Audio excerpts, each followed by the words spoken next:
You are watching Trinity Episcopal School Production Network, TESPN.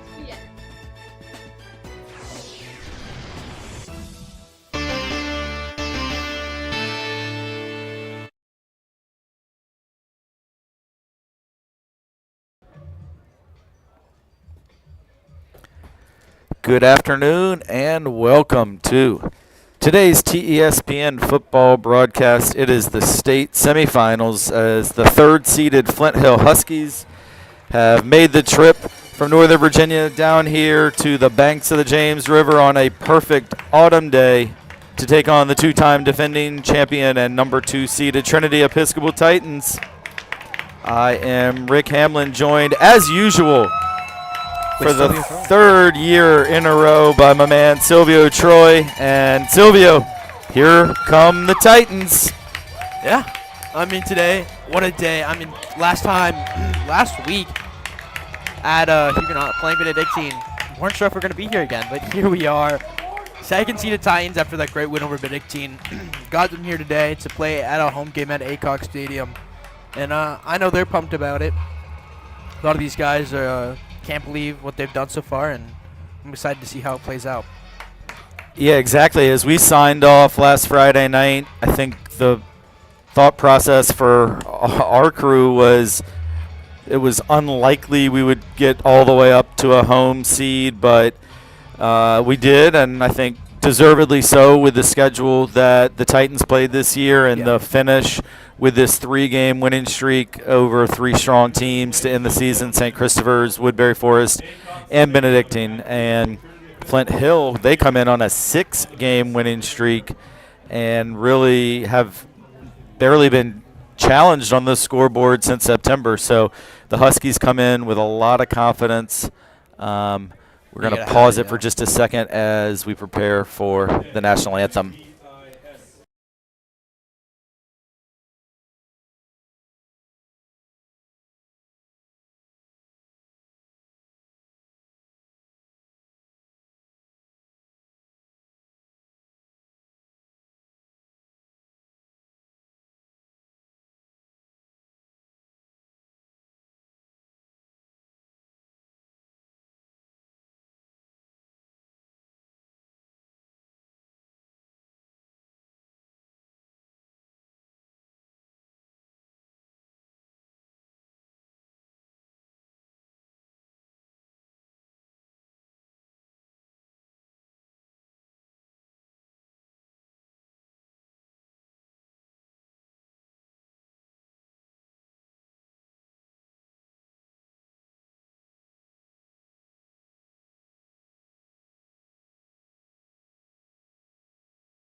All right, anthem was great there by the pep band, and the stands are filling in nicely.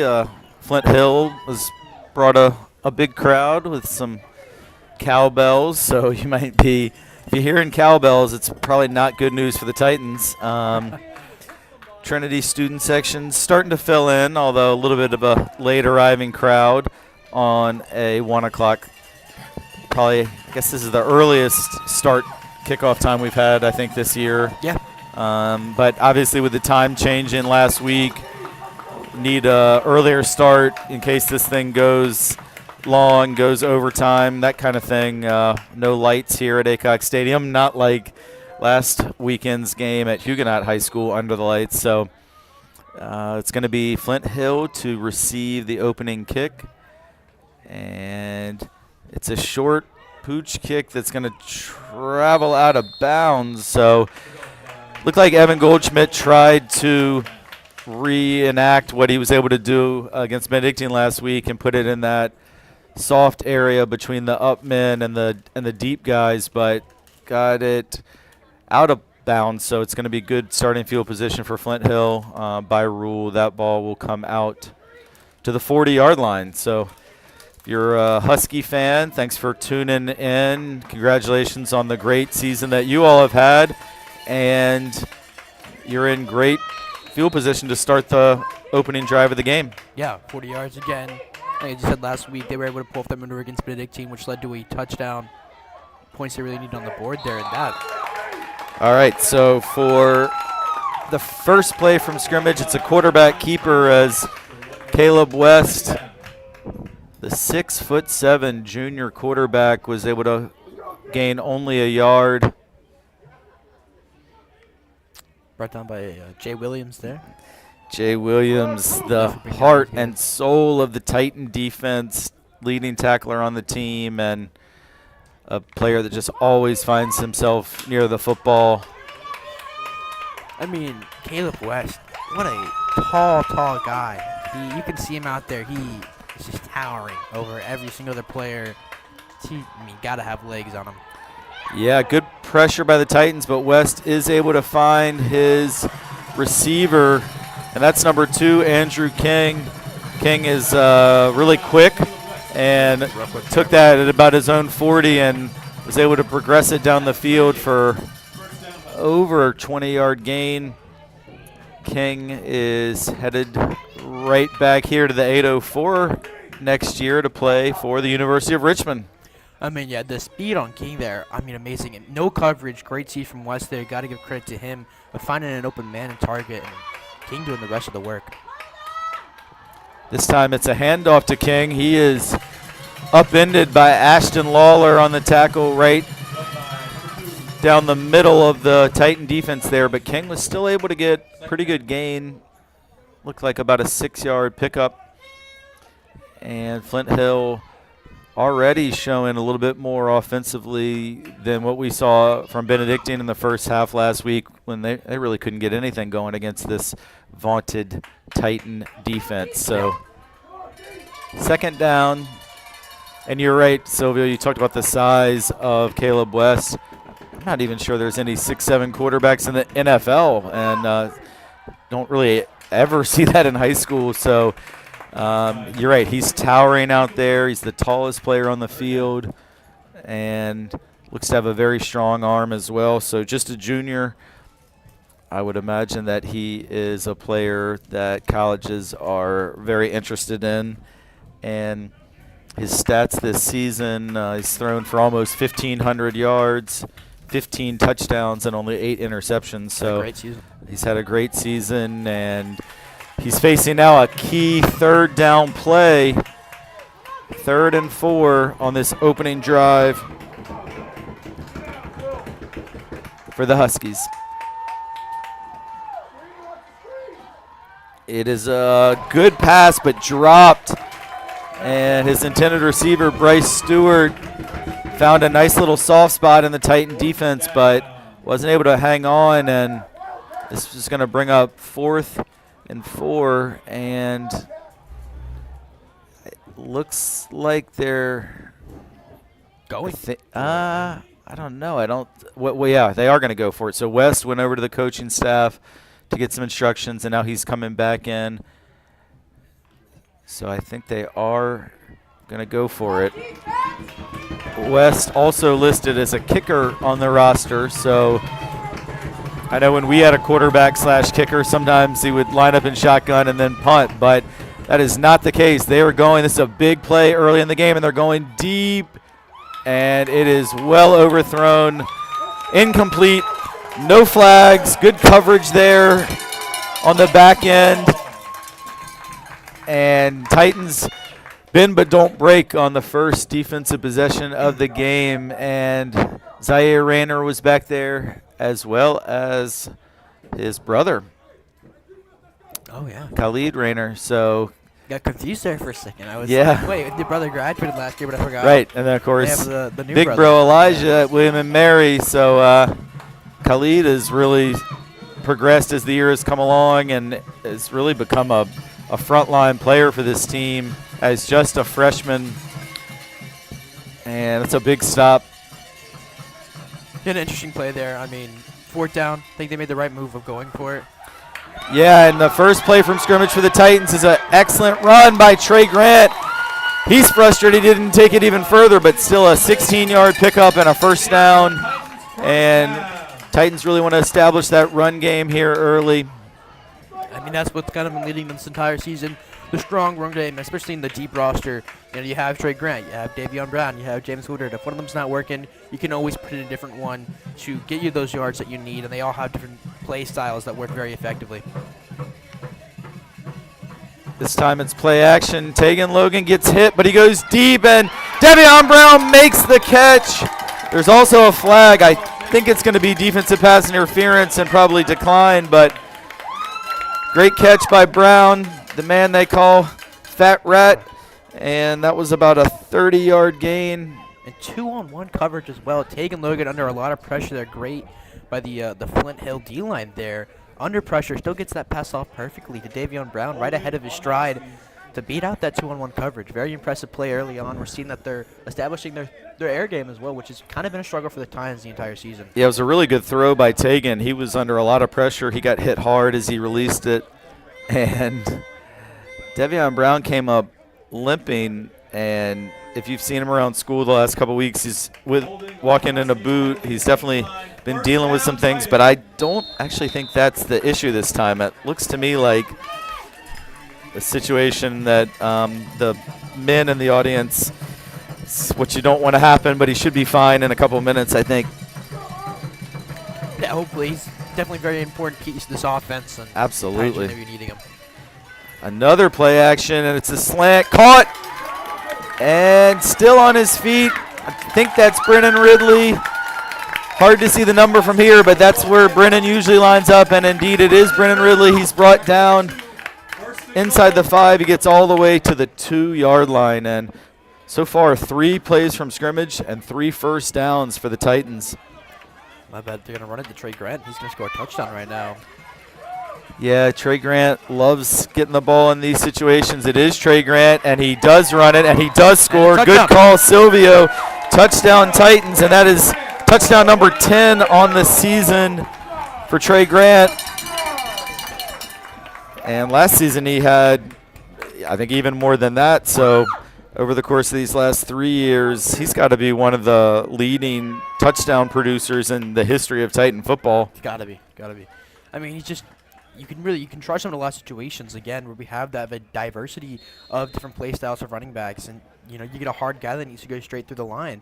That's Trey Grant all day for you, and he's going to produce those touchdowns in any of those end zone situations. Snap was a little high, but a good job by Brennan Ridley to get it down for the freshman kicker, Evan Goldschmidt, and perfect first drive for the Titans. 4 plays, every single one produced either a first down or, in the case of play number 4, a touchdown.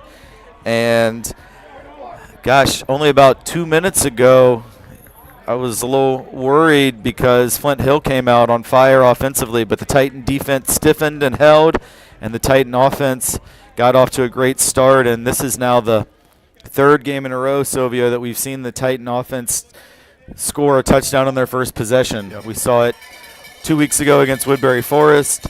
We saw it last week against Benedictine, and then today yet again, offensive coordinator Coach Malcolm Bell, with that scripted part of the first drive, really getting the running and passing game going. Just a beautiful drive. Also, Tegan Logan looked great throwing the ball. A guy who's been dealing with about 4 different injuries, but gutting it out. Evan goes for that same kick again, and once again it goes out of play. It does occur to me, I hadn't thought about this on the opening kickoff, but now that we've seen the speed of Andrew King, who is the running back but also the kick returner, probably they want to avoid getting the ball in his hands. He's a guy I think that is probably very dangerous on kick returns, and so it'll be the 35-yard line this time where the Huskies will take over after that kick out of bounds. I'm just reading Andrew King's stats. He's had 85 carries for the season, 580 yards. So he moves the ball. When you get it in the hand, he will be moving. I'm guessing they have a lot of trust behind him. Exactly, and we saw he's also a capable receiver as he had that 22-yard reception on the first drive. This time it's King running for 4.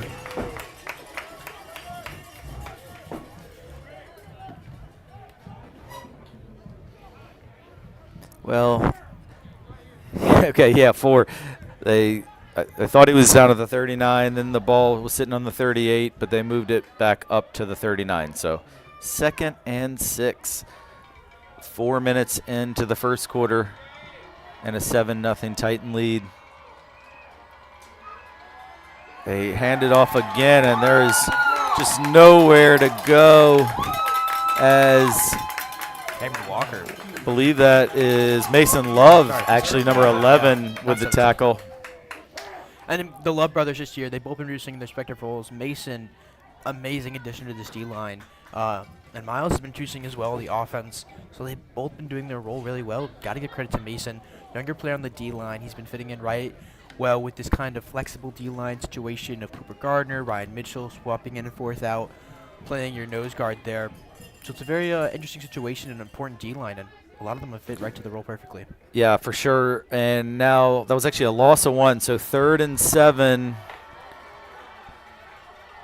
It's a pass out to King. He's going to get the first down. They needed to pick up 7, and he picked up 9. And it was just a little swing pass out to the flat, and he showed off that quickness and speed that he has.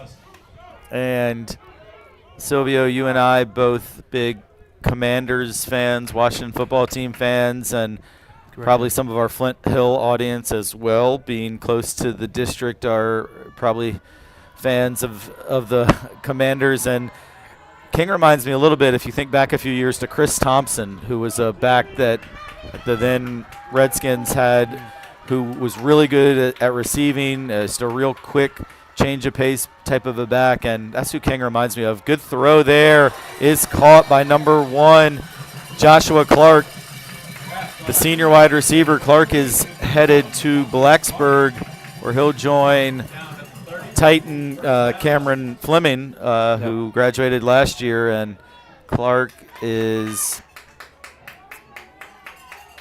one of the top receivers on this team, and he showed why there.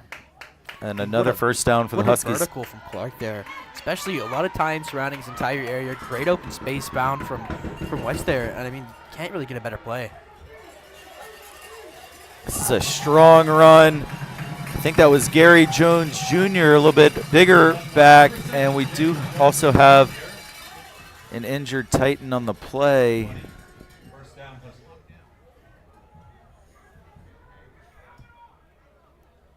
So that was a pickup of 10 by Jones, and another first down.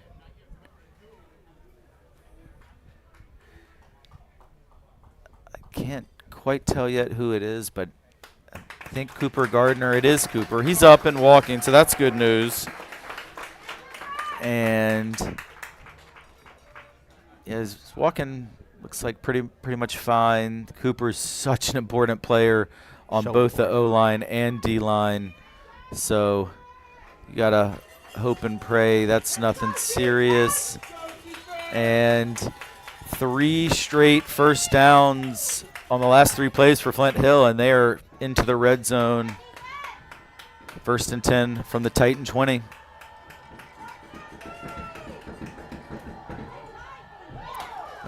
Again, it's a little throw. This time it is Jones again, and he takes it inside the 5, and another first down. This has been a fantastic drive for Flint Hill, and a really impressive response after they gave up that touchdown on the Titans' first drive. I mean, you got to really give credit to this running game. The Titans' D-line and defense has been able to shut down amazing running teams such as Benedictine last week. They stopped Leo Bowling completely, which kind of overall hurt Benedictine's running score and game overall. But today, Flint Hill's running backs are on fire.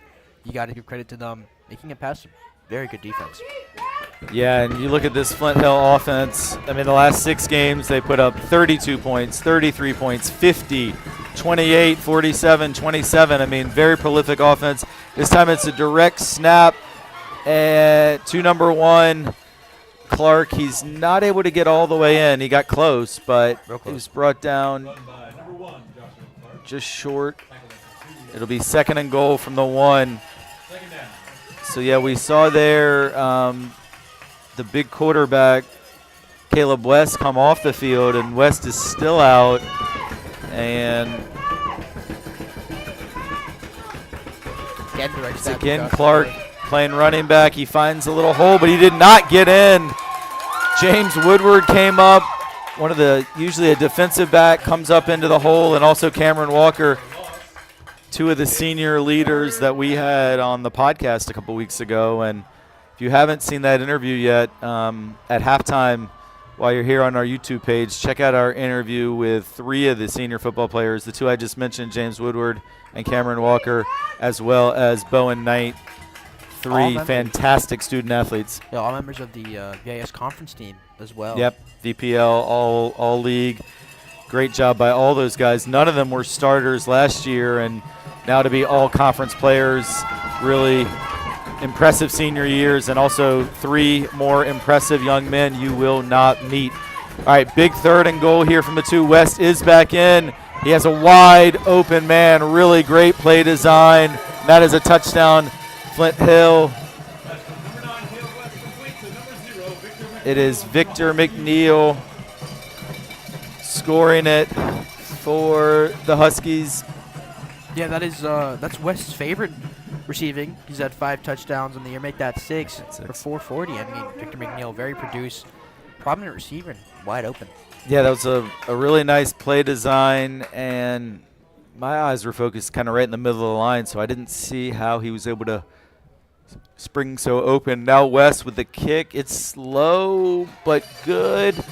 Yeah, it was a low line drive, but it did pierce the uprights, and we are all tied at 7. Of course, the winner of this game will be taking on the winner of 2 of our big crosstown rivals playing in the other semifinal right now, the Saints of St. Christopher's and the Cadets of Benedictine, 2 teams that the Titans beat this year, and they are also in the first quarter. Late first quarter, Cadets have jumped out to a 7-0 lead. Speaking of those 2 teams, those are the only 2 teams that have beaten Flint Hill. Those are the only 2 with the Flint Hill 7-2. Yeah, 2 losses. Yeah, it's interesting when you compare common opponents. So Flint Hill beat Woodbury Forest by a lot. Trinity only beat them by 3. Flint Hill beat St. Michael the Archangel by a lot. Trinity actually lost to St. Michael. But then on the flip side, Flint Hill lost to St. Christopher's by 2 touchdowns, who the Titans beat. Flint Hill lost by 35 to Benedictine, who the Titans beat. So if you were to just look at common opponents, it's kind of hard to make out who's the favorite in this game. Brennan Ridley takes the kickoff, breaks 1 tackle, but a swarm of Huskies, including number 6, Jeffrey Wells, and number 21, David Parks Johnson, bring him down. And Titans will have it at their own 28-yard line to start this drive. Want to be sure to thank Ash Bell, our producer today. Executive producer Carter Tyree, he's on the PA today, but he set all this up and keeping us informed with stats, and we couldn't do this without Coach Tyree. It's a handoff to Trey Grant for 2 yards on first down. And Sylvia, one of the things you hear a lot in football, you hear a lot of coaches and players talk about playing to the echo of the whistle, and we definitely saw it on that play. Is even when Grant was down, there were still 3 Titans blocking 3 Huskies. Flag comes out, and I think it's going to be offsides. Well, both teams are pointing at each other. Huskies want a false start. Titans went offsides. Huskies defense getting their fan section going down beneath us here, and they are going to get a false start on Trinity. So it'll be 2nd and 13. And the Husky fans are rocking in the stands. Again, one of those errors that we don't see often from Trinity there. You know, again, I was talking about earlier in the season, those fouls, those self-harming fouls that needed to be stopped, needed to be corrected, which the Titans have been really stepping up their game with. So definitely upsetting to see that. Yeah, and the Huskies showed blitz there, and I guess that made one of the Titan offensive linemen flinch.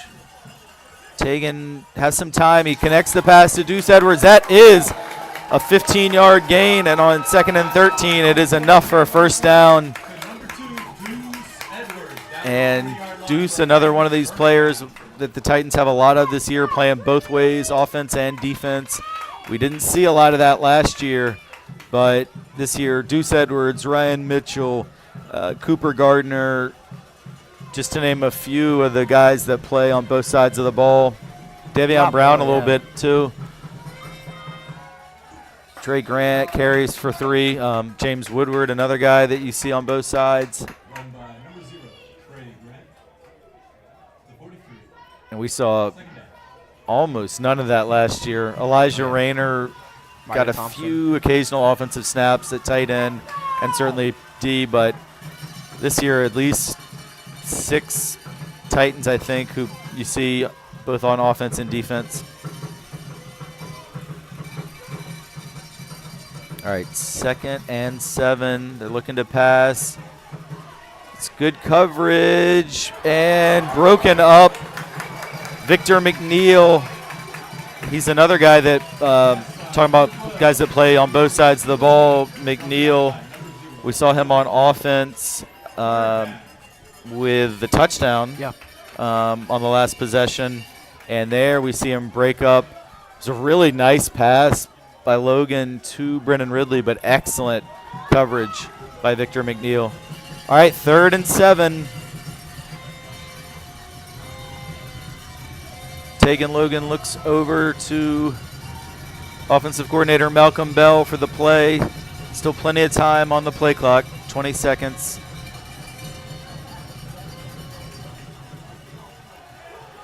Tegan under a lot of pressure. He's able to escape and connects. Deuce Edwards right around midfield. It'll depend on the spot if he got it or not. Looks like where they're marking it, he might be just a little short. And also Deuce is down still. So, yeah, it's going to be 4th and inches at midfield. And Deuce Edwards is an incredibly important player for this team. Oh, yeah. And, you know, just talking about that first play there, what effort from Tager and Logan. Two Flint Hill defensive players hunting him down. And he somehow gets that off to Deuce Edwards. Yeah, Deuce is up, and he's also holding, well, maybe he's holding his, I can't know if it's his hand or something else, but 4th and short. And the Titans are going to go for it, which we've seen Coach Mickens be very aggressive on 4th downs all season. And has a lot of trunks of his offense, which is understandable when you have such a good so many options to use for a short pass, long pass, Trey Grant to get those couple inches you need. Sorry to interrupt, Silvio, but if you want to win a state championship, you got to be able to get 4th and inches, and Trey Grant does get it.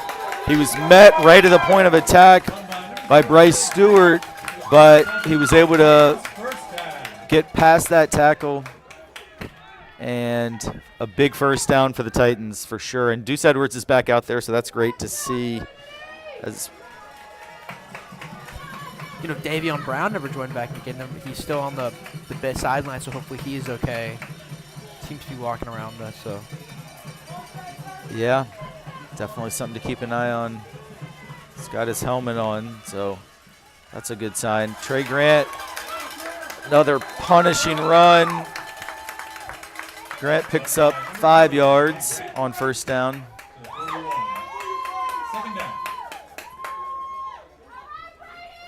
Actually, it was more like 6 yards now that I see the spot at the 41. So it'll be 2nd and 4. Powerful run there from Trey Grant, yo. Yes, again, backed by this very strong O-line. Yeah, and that's going to do it for quarter number 1. So we're all tied up, 7 apiece. 1 quarter in the books, 3 to go. And Silvio, you were just talking about the O-line when I think the first quarter buzzer interrupted your train of thought. But did you want to finish that thought just about this Titan offensive line? I mean, the O-line this year, 3 very strong seniors, kind of leading that charge with, again, some great young underclassmen. I mean, even those three seniors, Cooper Gardner, Will Rose, and Ryan Mitchell, again, all those all-conference VPL guys there, again, and also the kind of leading factor of why this run game is so strong for the Titans. Yeah, you look at Ryan Mitchell in the middle there, who's going to be going to UPenn next year up in Philly, playing Ivy League football. Cooper Gardner, who's definitely got some offers he's still weighing. Brady Sakowicz, just a sophomore, but a huge presence on the O-line that I think has great college opportunities coming his way. And, of course, Will Rosen, who is not just a great football player, but a wonderful student as well. All those guys up front who have really, you're exactly right, Silvio, they make it all possible.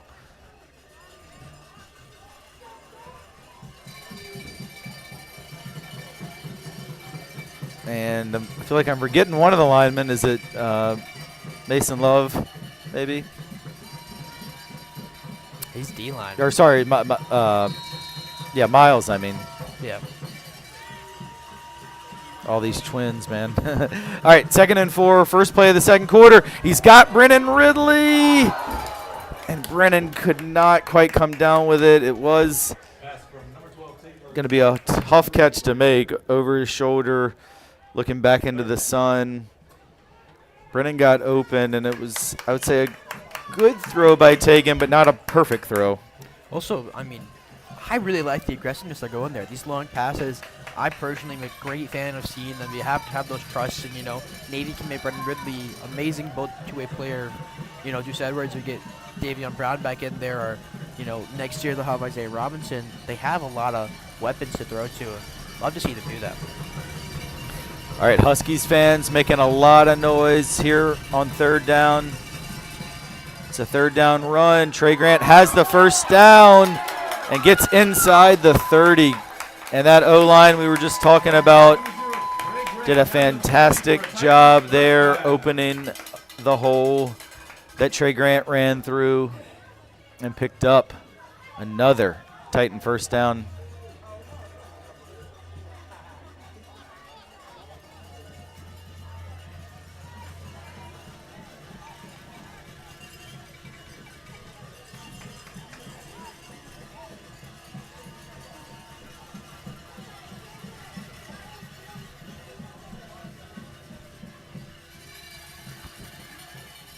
Low snap handled by Tegan. He passes to Trey Grant, and it's a pretty good gain. Not enough for a first down, but a gain of 5. And that's something we've seen. We saw that last week, Trey being a receiving threat in his 3 years as a starting running back. That's not something we'd seen a ton throughout his career, but I think just shows the faith that the coaches have in him. Yeah, very capable. Today they're sticking with just Trey Grant. And yeah, Trey Grant has a first down. Piles through a defender. Trey Grant is one of the most physical running backs I've ever seen at the high school level. A lot of running backs seek to avoid contact. Trey Grant seeks to enforce and apply contact. He loves it. Just a football player. All right, 1st and goal. They go with a quick snap. Back to Trey Grant. He's probably getting tired, but he's still fighting for that contact, and he's in. Touchdown, Trey Grant, his 2nd TD of the first half. What a beautiful touchdown that was. Again, you just said he loves to enforce the contact, and there he does perfectly. He gets one defender right past him with a beautiful move there, and the second one charges right into him, and it's a tango where he's able to pull out on top with, he's a big guy. He's very Yeah. strong. I'm not going to say anything about that. He is a strong guy, and he's able to just move that defender and himself right to that end zone. Well, he really is, Silvio, and you have to think if you're a defensive player for the Huskies, those hits that he applies on you have a cumulative effect, and that extra point is good by Goldschmidt, and it just is probably going to make them even more hesitant to tackle him because he just inflicts so much punishment when you try to bring him down. And it's been a great first half already for Trey Grant, and we still have over 10 minutes to go. Titans have had the ball twice, and both times have marched down the field for touchdowns. But we've also seen Flint Hill move the ball really well. So this game, early on here at least, has perhaps the makings of a shootout where there have been 4 total possessions, and 3 of them have ended in touchdowns. Yeah. Between the two teams combined. And again, not saying the defenses aren't working hard. Of course they are, but these offenses, we talk about King and Caleb West, big guys. He's been finding Victor McNeil for a lot of open passes. He's finding King in the empty field to get, that speed. And the Titans, we see Trey Grant, Deuce Edwards, Avion Brown. They're working extremely hard. These offenses are just killing them, and I can't believe some of the plays I've seen so far. Yeah, it's been a really physical game in terms of – and that's a great kick by Evan Goldschmidt, and that's a live ball, and Flint Hill falls on it, but much worse field position this time. So we've seen 2 short kickoffs that gave the Huskies great field position, but this time it is a long kickoff, and I think it was Kobe Davis who ended up falling on it, but Huskies are going to start deep in their own territory. And beautiful kick from Goldschmidt. Beautiful kick from Goldschmidt.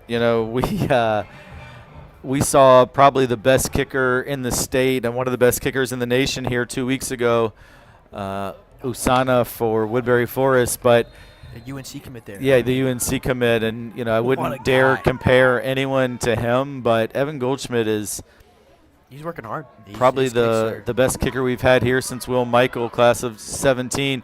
Nothing doing for Andrew King there. Phenomenal job up front by Cameron Walker. I think Jordan Stith was in there. Yeah, so it's going to be a loss of 3, and the Huskies already facing bad field position, now face 2nd and 13 from their own 5.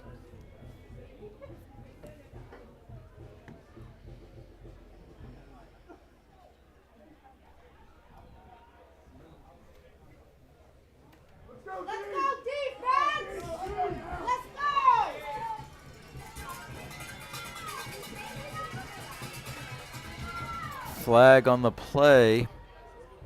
It's going to be a false start, I think, on the Huskies. Yep. So that'll be half the distance, and from the 5, it'll march it back to the 2.5. And you got to think the Titans are licking their chops at this opportunity. Yep.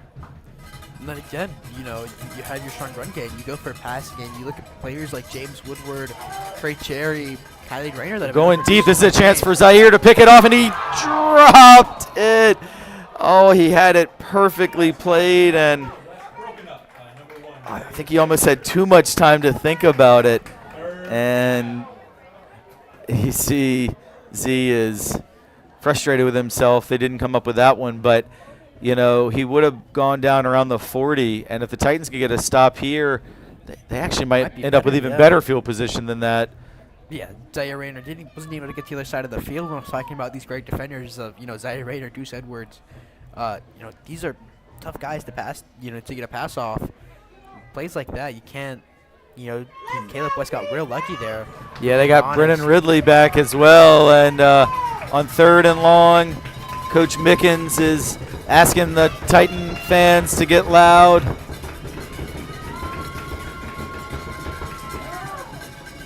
West is able to get it completed. Still a long way from the first down, though. So Flint Hill survives what I thought was a possible safety type of a situation. They will get a little room to get this punt off.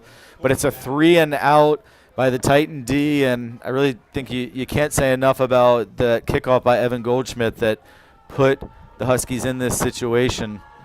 Again, first punt that we could see. Yeah, well, Caleb West I was assuming we'd see a punt, and I still think we will, but because the quarterback is also the punter, they are lined up, not really in a traditional punt formation, but on 4th and 11 from their own 7-yard line, I've got to think West is going to kick this ball. He does. It's not a very good kick, and does take a pretty good Flint Hill bounce. Actually ends up being a quite good bounce, and rolls out at the 35. But like we said, I mean, Zaire Rayner is still frustrated he didn't get that interception, but I actually think this is better field position than the Titans would have had, because he wasn't going to return it anyway. He was already kind of falling down, so I think he would have fallen at the 40, and instead they have it to the 35. So I think that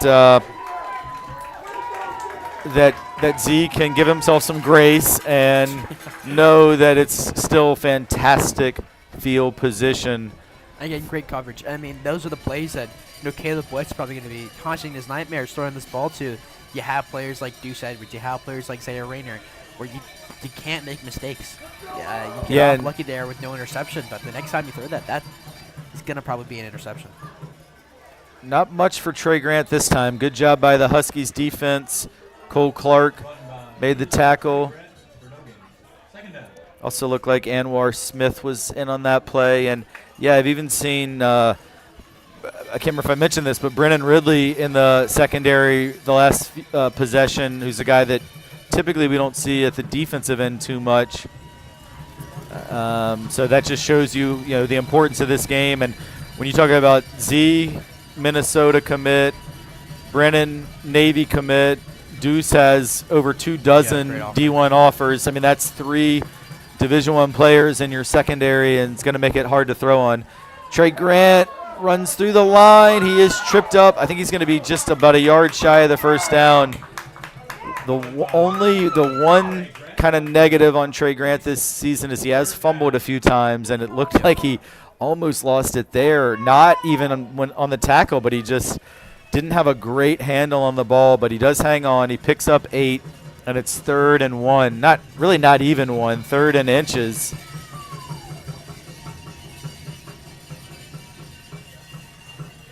First down by Trey Grant. He needed 6 inches. He got 6 yards. And no flag. I think some of the Titans thought there maybe could be, because late in that play, Cooper Gardner got thrown down. Cooper may have embellished it a little, and the refs keep their flags in their pockets. So I ever wonder, with these 3rd and inches, 4th and inches, ever might see a brotherly shove. Yeah. If the Titans ever have that in their roster. Yeah, I mean, pretty much they always operate out of the shotgun. Yeah. So the brotherly shove is something I think you got to get your quarterback right under center. So not something we have really seen, but it's certainly effective for the Eagles, unfortunately. James Woodward, his first carry of the game. He looks quick and fresh, and he's going to get a first down and more. Silvio's great buddy, James Woodward, gained 16 yards all the way down to the 3, and Titan offense clicking on all cylinders, and offensive coordinator Coach Malcolm Bell, as usual, drawing up plays that are getting his guys in the position to succeed, and they are. It's Woody again. He's not going to get there, as good job by the Huskies defense. Jeffrey Wells brings him down for no gain. In fact, I think he lost a yard, so it'll be 2nd and goal from the 4. Devion Brown still out. And then again, you want to change up those running styles. You want a hard hitter with Trey Grant, or if you want a more shifty kind of elusive guy, maybe a bit shorter, James Woodward. They both play very great roles, and they're great at running, very fast guys. This time it is Trey Grant. He looks for the pylon. He's in for the 3rd time today. James Grant the 3rd hits pay dirt, And it is 20-7 Titans. What a play by Trey Grant there, finding that nice corner to perfectly get in that end zone, not even having to face a defender really on that drive. And that's just beautiful work from your O-line and getting you all that space you may need and more to make it a soon-to-be. Well, let's not jinx it. Yeah. But Evan Goldschmidt has been excellent this season, and as long as they get a good snap and good hold, he's been very reliable, and he indeed. You can finish your thought now, Silvio. 14-point lead, and good snap by James Woodward there. Good snap by James Woodward, the long snapper, producing a lot for that play. I think Evan, as we said, Evan Goldschmidt on fire this season. I don't think hasn't missed many. No, and he's a really hard worker. I think I mentioned this on a previous broadcast, but this summer I saw him up here kicking one evening right at sunset, like in the summer when it sets at like 8:30 at night. Oh yeah. And he was up here, and I didn't know who he was yet because school hadn't started. He's a new student this year as a freshman, and I just saw this young man booming kicks out here with his dad, and I was thinking like, I don't know, I thought he looked like maybe a 7th or 8th grader at the time, so I was thinking like, man, I hope this kid comes to Trinity in a couple years. And then first day of school, sitting in the front row of my world history class, I said, oh, that's the kid I saw kicking out there. And there you see him kicking again. Like great kick. Inside the 15. A big hit, fumble. No, he hangs on. That was the type of hit that frequently produces a fumble. Yeah, Kobe Davis there. Surprised he's ever holding on to that ball. That was a very hard hit, but great job for him to get around a couple players. Now there's the debate, if kicking is easy or not. Something I've always wanted to try. It's what I hope to do before school year ends, try to kick a field goal. Yeah, it's harder than you think. Yeah. Even for, I school, played soccer for all my life, and still everybody thinks, oh, extra point is easy. Go try it sometime. It is definitely not that easy. All right, first down, Huskies from their own 25. Momentum very much with the Titans right now. West's throw is complete. It's a good one. This is a gain of 27 yards. Big tackle by James Woodward, but Joshua Clark, the Virginia Tech commit, crosses midfield, and that's exactly what the Huskies needed. Bit of a size difference there. Yeah. Joshua Clark, 6'1", James Woodward, 5'10". Maybe. If he's 5'10", I'm 5'9.5", I think. Good tackle by Woody. Definitely still feeling that shoulder on that one, but a great throw. A lot of credit to Caleb West, and when he's had a clean pocket, he's had good throws. This time he's under pressure. He does not have a clean pocket, and he is sacked.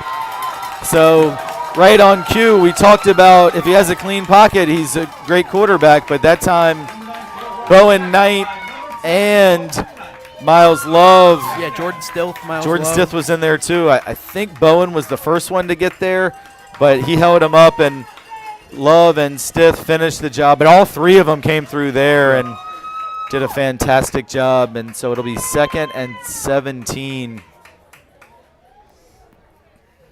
Yeah, I think we talked about Bowen not even starting last year, and what he's done with the senior season is quite amazing. What he's been able to produce. And he even missed a few games this year. He had a pulled hamstring early in the season. Oh, I totally and forgot about that. Still was able to produce an all prep league performance. He just keeps getting better every week, Bowen Knight. And that is broken up. Maybe, is it picked off? I can't tell. I'm not sure. Seen no signal. I think it's incomplete. Okay. Yeah. There were 3 possibilities there. I couldn't tell if it was caught or intercepted or incomplete. It is incomplete, though, and Jay Williams gave the old seatbelt symbol there. Yeah. And Jay Williams just does it all. He can pressure the quarterback. He can make stops at the line. And there you see him in coverage, 3rd and 17. just over 4 minutes to go in the first half. West rolls right. He's going to run it himself. He crosses midfield. He's tackled at the 45. He's short of the first down. Khalid Rayner came up, and again, you talked about a height difference. West is 6'7". Rayner probably 5'8". I mean, there's almost a foot of difference between those two, but Khalid came up and made that hit, and on 4th and 5, will the Huskies go for it here? And again, they have that situation where they have West quarterback end punch, so they have a lot of options. If he's able to find an open man, throw it to him or punt it away. So kind of a very fun situation you're able to do every time on 4th down. Yeah.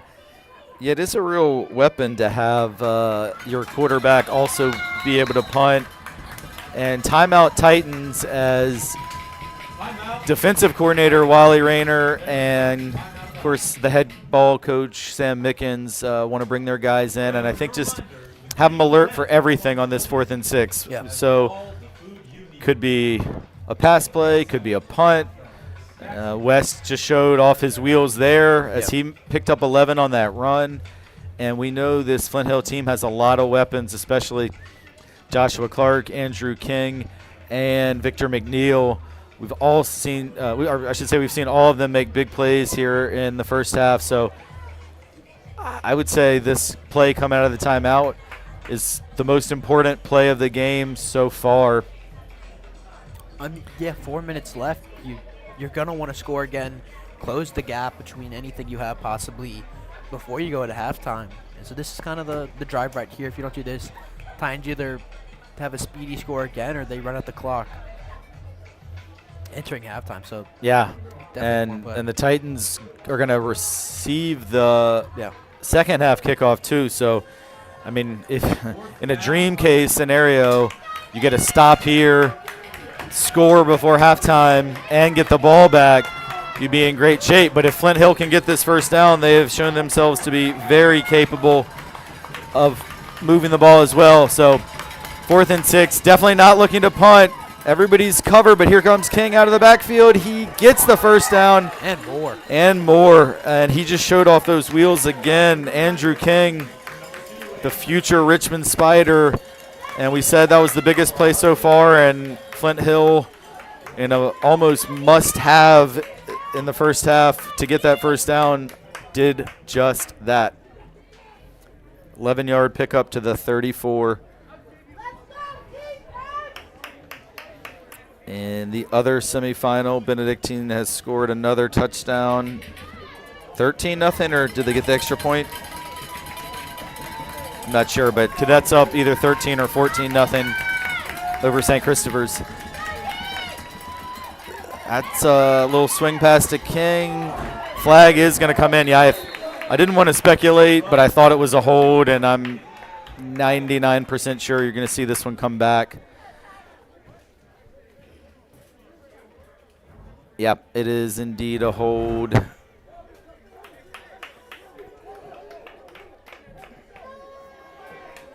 And that'll back Flint Hill up.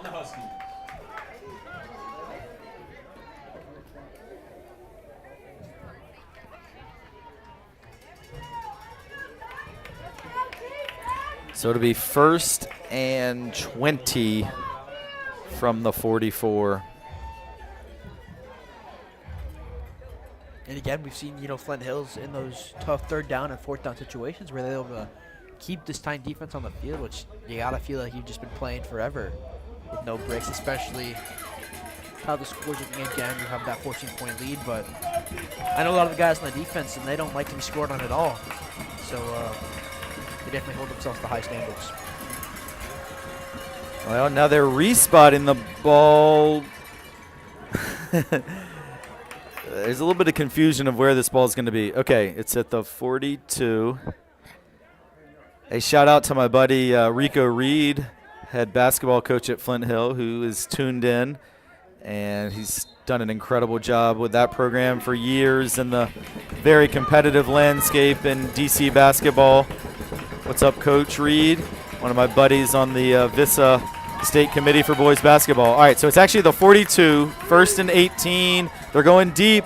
Another chance for Z, and he dropped it again. This one was a little tougher than the other one he dropped, but still, I'm pretty sure Zaire Rayner would tell you that if he gets his hands on the ball, he thinks he'll be catching it. And the Minnesota commit, playing potentially for the last time at Aycock Stadium, has had 2 where he's perfectly read where the ball was going, but couldn't quite haul in the INT. But again, it would have been terrible field position if he had caught it. It was right about the 5-yard line, and he was headed out of bounds. So if the Titan defense can stiffen, probably not a huge problem, but in Z's mind, he's going to get one today. I mean, the way he's been playing right now, where the passes are throwing to him, it seems like he should. Oh, that's a good pass, and it is knocked away.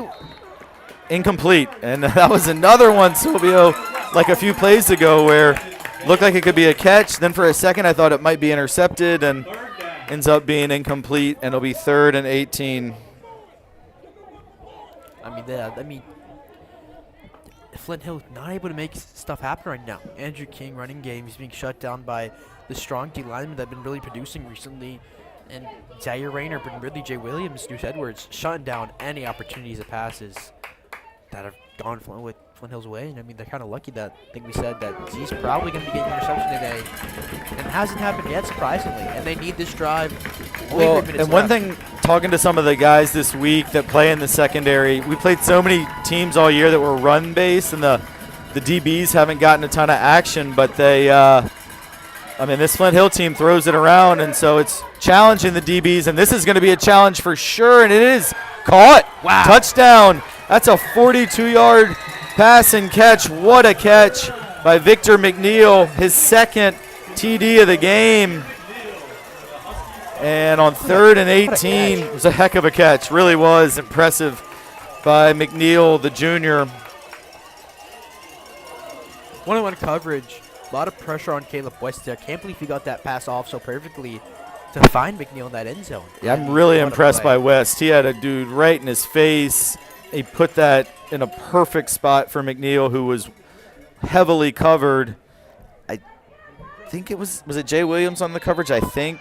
Not sure. Couldn't quite tell, but it definitely looked like one of our bigger guys. But the extra point is good by West, and the Huskies cut it to 21-14, and in a game in which we have seen 6 offensive drives, 5 of them have ended in touchdowns. The only one that didn't was Flint Hill's opening drive. So two of them, because they had the punt as well. Oh yeah, my bad, Silvio. 5 out of 7. Got to give credit to the Yeah. That was that 3 and out when they had the punt. So you're right. And one of these days, I'm going to learn that when Silvio and I disagree, I'm wrong. Oh no, you've been right most of the time.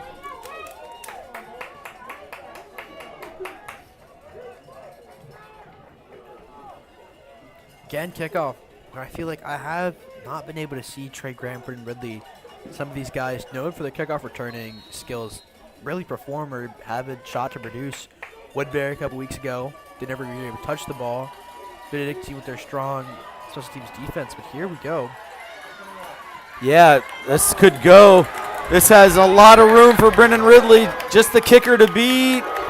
He breaks that tackle. He did step out of bounds, but he brought it all the way back to the 40. And tell you what, we've seen Caleb West kind of do it all today. We've seen him pass, we've seen him run, we've seen him punt, we've seen him kick extra points, and seen him kick kickoffs. And there we saw Caleb West have to make a touchdown-saving tackle from a defensive standpoint. But a great job by Brendan Ridley, the Naval Academy commit. They proved me wrong there. Said they have been able to perform a lot, and there they go again, those weapons. That if you let them run and you let them get that ball, they're going to get you those yards. And Brendan really does that for sure. Well, with 3:11 till halftime, Titans with 2 timeouts, so clock really not even a factor at this point. Trey Grant runs for 4 yards tackled hard by Julian Amenakwa.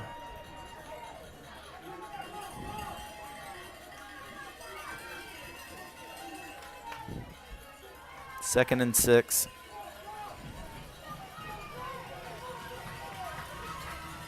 Yeah, I think if anything, the Titans probably want to run as much clock as possible right now. And this Flint Hill offense has shown itself to be able to strike quickly like what we just saw. So I think you probably don't want to leave them any time if you can help it. Although Titans going deep, that's going to be pass interference for sure. And Brennan Ridley was out there, and the defensive back Bryce Stewart just could not get his head turned around. So that'll be 15-yard penalty and a first down for the Titans. Great throw by Tegan Logan. And, of course, the 4-star receiver Isaiah Robinson has been out really essentially all season for the Titans since the very first game at Archbishop Hoban up in Ohio. And Devion Brown went out on the second play of the game, and he has not returned. And we still see him trying to stay loose, but with those guys out, Brennan Ridley really becomes your number one option, and then Deuce Edwards as well. And you bring Deuce Mason out, Little Deuce. Yeah, Little Deuce is in. We see that time Deuce Edwards go in motion. Yeah, again, play clock down to 5. I don't know if they're going to get this play off. They snap it with 1 on the clock, if that, and wasn't a very good play either. It's actually a loss of a yard for Trey Grant. Seemed just like a lot of confusion that time.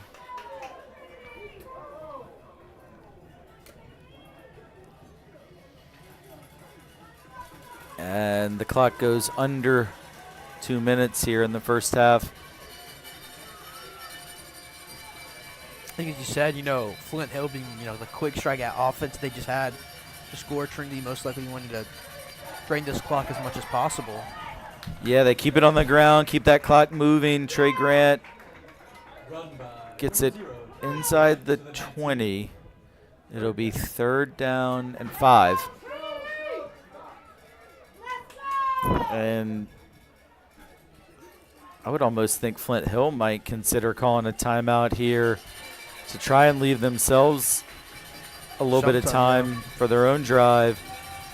But I guess with this 3rd down play, kind of depends what happens here. If they get the stop, I would expect a timeout. And they do get the stop. And they what a stop that was, too.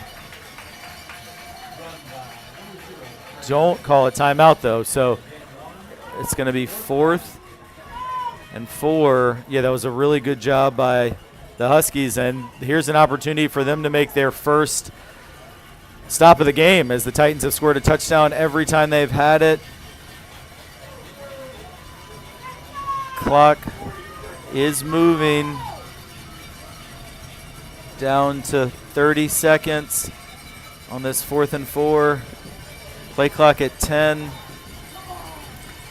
I think Tegan's going to throw it to the end zone here.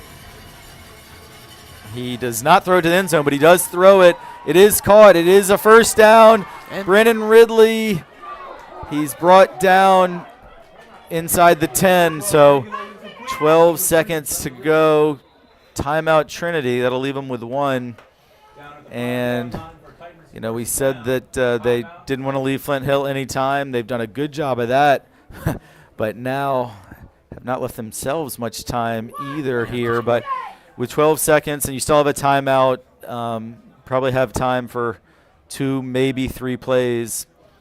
And we've talked a lot about on many broadcasts how we rarely see the Titans kick field goals, but they're definitely in range if they wanted to kick a field goal and try and get 3 before half. Now, you certainly won't see that on first down or probably even second down, but maybe, depending how close they are to the end zone, that's something to at least keep in the back of your head, that a field goal is possible. Timeout, right? 1 timeout left, yep.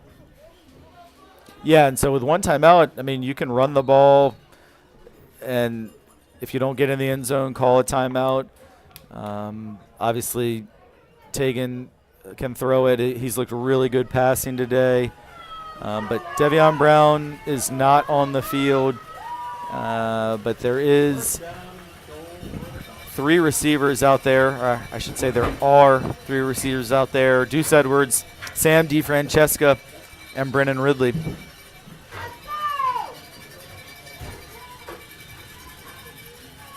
All right, first and goal. Deuce Edwards goes in motion. Now Trey Grant goes in motion. Tegan handles what was not a great snap. Tegan keeps it. He is brought down short of the end zone, and Titans immediately get a timeout with 6 seconds left. Tegan got hit hard there. How many? I know. I mean, with Jack Toscano a couple years ago, the quarterback running touchdowns were very high.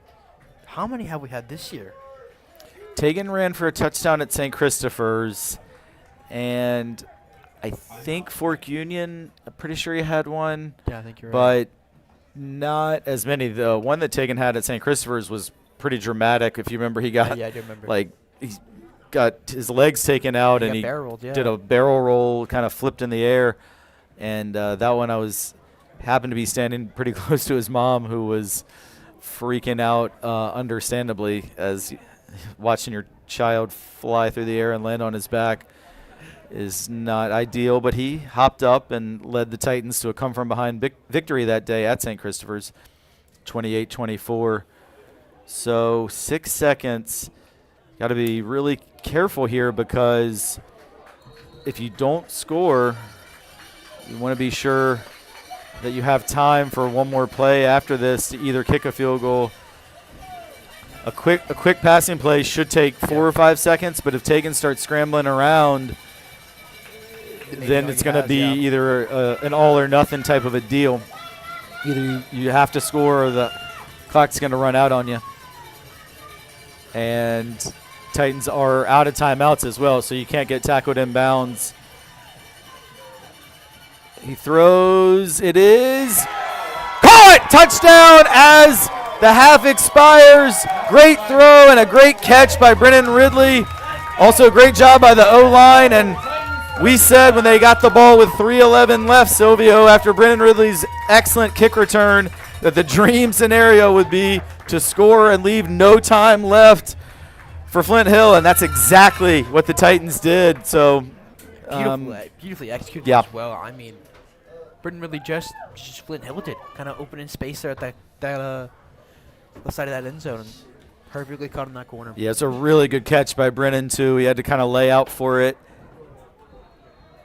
And the extra point is no good this time. So Evan Goldschmidt pulled that one wide left, which is really the only negative you would have to say from a Trinity standpoint here late in the first half. So great final drive and the halftime score in this state semifinal game. Trinity Episcopal 27, 4 possessions, 4 touchdowns, and they'll get the ball to start the second half. And then Flint Hill 14, Trinity 27, Flint Hill 14. And we are gonna take a break here for a few minutes. But before we do, Silvio, let me get just your thoughts on that first half. I mean, what a first half overall. You got to look at the offenses. Both, I think we said, almost all the drives were for touchdowns and our scores, which is an amazing feat of its own. Only two stops from the Trinity defense and almost stopped there from Flint Hill defense. You think it's, punch for punch, how it's going to go. And we see that, the D-line struggling with facing Andrew King in the running game. And then you get those DBs having a lot of opportunities at arena, almost 2 interceptions. My bet, we're gonna see at least one defensive player from the Titans in the second half, and it's really gonna be a game of who can control their offense the best and whose defense really fights out that strong offense.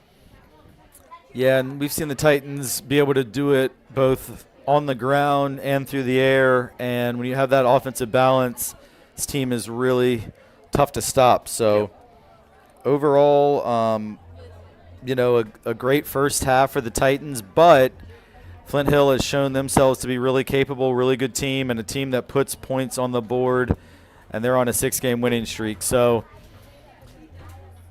I can't wait. Can't wait for the second half. Yeah. Personally, I wish there was no halftime and we could just keep this thing rolling, but I'm sure the players, coaches, and officials are glad to be able to catch their breaths and regroup. So we are going to pause it. The score is not – score is not 83-14 as Ash is messing with the graphics here. But 27-14. We'll be back in a few minutes, and stick around for the second half.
I thought we were. Well, welcome back. Welcome back for the second half. 27-14. Titans on top. A berth in next week's state championship game on the line. And Titan offense was tremendous in the first half, but we also saw Flint Hill be able to be explosive. This is a short kick taken by Ben Rosen, and Ben, one of the up men, brought it across the 40 to the 41.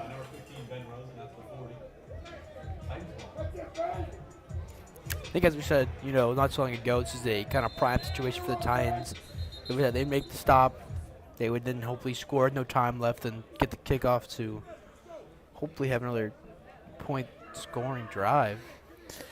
Yeah, and we see an injured Husky there on that kickoff. Okay, he does get up, so that's good to see. Kareek Waters. But he's jogging off, so that's good. All right, so it's great field position for the Titans. Scored touchdowns on all 4 first half possessions. Had a key 4th down conversion on that last possession, and then scored, as you just alluded to, Silvio, right at the last play of the second quarter. Another high snap. Trey Grant looks refreshed after that halftime. He burst through the hole for a 12-yard gain and a first down. Trey Grant down to the 48 for a Titans first down.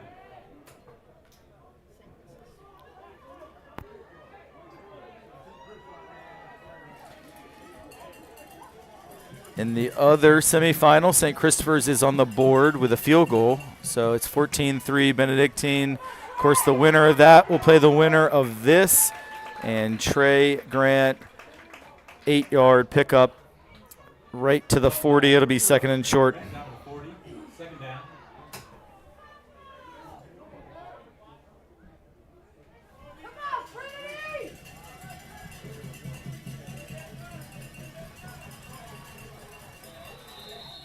Flags on the play.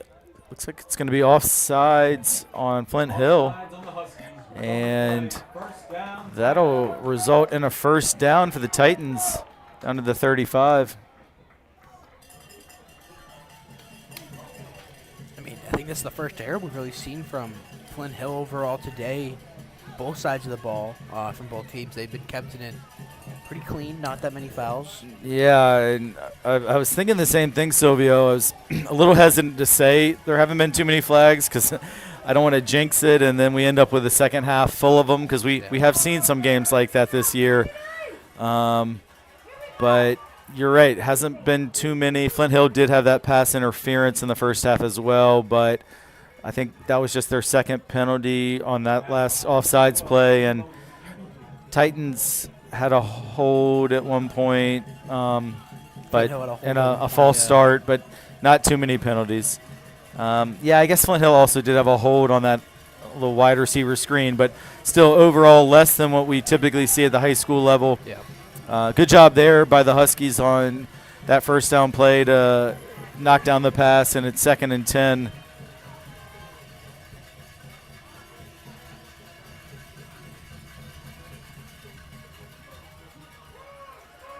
And Trey Grant, not much. Going to be third and 10. And one thing to look for is, as great as the offense has been for Trinity in the first half, Prep League Player of the Year, Devion Brown, is out.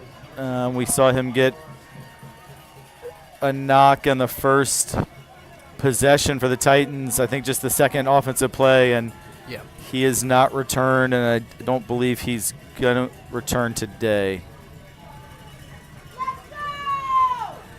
So that does, especially on a situation like this where it's third and long, it's exactly the kind of play where you would look for Devion Brown.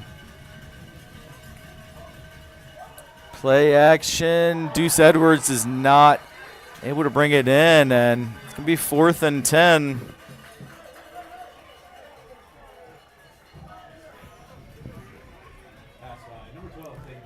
That's the first time that we've really seen the Titans struggle to make any kind of gain of yards there. mean, 2 incomplete passes and then nowhere for a run. Kind of a Yep. very good start for Flint Hill after, you know, Titans have a. Yeah, their Titans are going for it, and on this spot in the field, I get it. I mean, a punt doesn't do you that much good. We've yet to see the punter Hugh Stone yet today. Certainly too long for a field goal, and with the weapons that Tegan Logan has at his disposal, I don't mind going for it here, but if Flint Hill can get a stop, it would be a huge play in this game. They're going to, I mean, big time stop. Tegan was about to get sacked, dropped it off to Trey Grant, who I think probably wanted no part, and it ends up as a 12-yard loss. And, you know, I think if he had to do over again, you would want to at least maybe throw that away if you're Tegan, and they would have got it at the 35, but instead they're going to get it all the way out at the 46-yard line. Really big defensive stand by Flint Hill, and for Husky fans who may be watching us up in Northern Virginia, you got to be excited about that one, because down 13 points and not having been able to get a stop in the first half, really needed to get a stop on this first possession, and they are able to do just that. So, and not only that, but also get great field position as we see Caleb West and the offense coming back out. And Caleb runs for a few. Not a huge gain, but he did cross midfield and picked up about 5 yards on the play. And again, you know, that's really an important stop from Flint Hill, you know, defense there. Titans coming in, we talked about them, kind of the perfect end of the first half. You know, you made the stop, you score, you run out the clock, and then you even get the ball back. And Flint Hill stops all the momentum that the Titans kind of held off with in that opening drive there.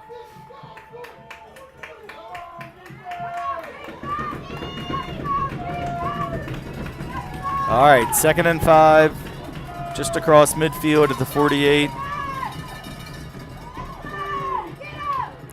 And that throw by Caleb West comes up a little bit short. He was looking for Andrew King, who we saw make a couple really explosive plays in the first half, but was not able to complete on that one. And we've talked about Caleb West's height. At 6'7", one of the taller quarterbacks that you're going to see. Again, I don't know if anyone in the NFL is even 6'7". I think there's a couple 6'6" quarterbacks. Maybe Trevor Lawrence leaps to mind, but 6'7" junior, so he might not even be done growing. Yeah. And he is also a basketball player. Makes sense. Oh, good hit, and it is incomplete. It's going to be 4th down, and I believe that was Jordan Stith who applied the pressure and forced West to throw it away. It'll be 4th and 5. And we just saw the Titans go for it on 4th down, and the Huskies come up with a stop, and now we see the roles reversed. And again, you know, those Huskies with West also playing a punter role have that always option to punt it away if they feel like it. Yeah, that's a great point, and we did see that in the first half when West took the snap and kicked it. I think they're going to go for it, though. I'd agree, yeah. And they do, and they get it. 1st down and more. Great play. Joshua Clark, the Virginia Tech commit. And on a big 4th and 5, the Huskies convert.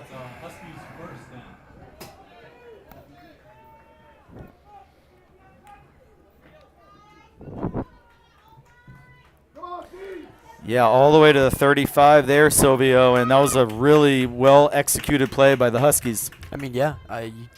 Again, a big 4th down play where they always have that opportunity to punt it away. And again, they find Clark, they'll find King. You know, West has been doing a great job being able to do that over and over again to make those giant 4th or third down plays. Nice move by Jones. He's got a 1st down. He's still going. finally brought down inside the 20 by James Woodward. That was an excellent run by Gary Jones Jr. Down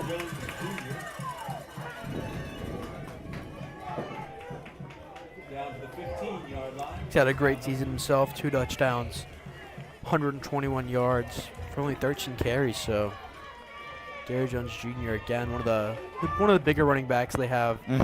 Very strong guy, kind of like Trey Grant, enforcing that. Yeah, 214 is it's a big dude for a high school running back. All right, a lot of momentum now with the Huskies. They got the 4th down stop on the defensive end. They got the 4th down conversion on the offensive end, and they are into the red zone, attacking that end zone where the Titans student section is trying to make some noise. Good pass, caught,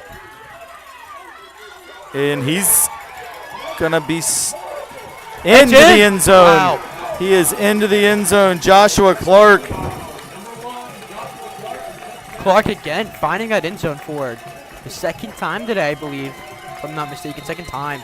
And what a move by him, fighting past a very, heavily kind of attack-based defense from the Titans, and he's able to squeeze right through. So beautiful score from him. Yeah, we also see a Titan down, and I think it's Zaire Rayner, who has been battling through injuries all year and just recently came back from missing several games. He's a very tough guy, too, so. Very important player for the defense.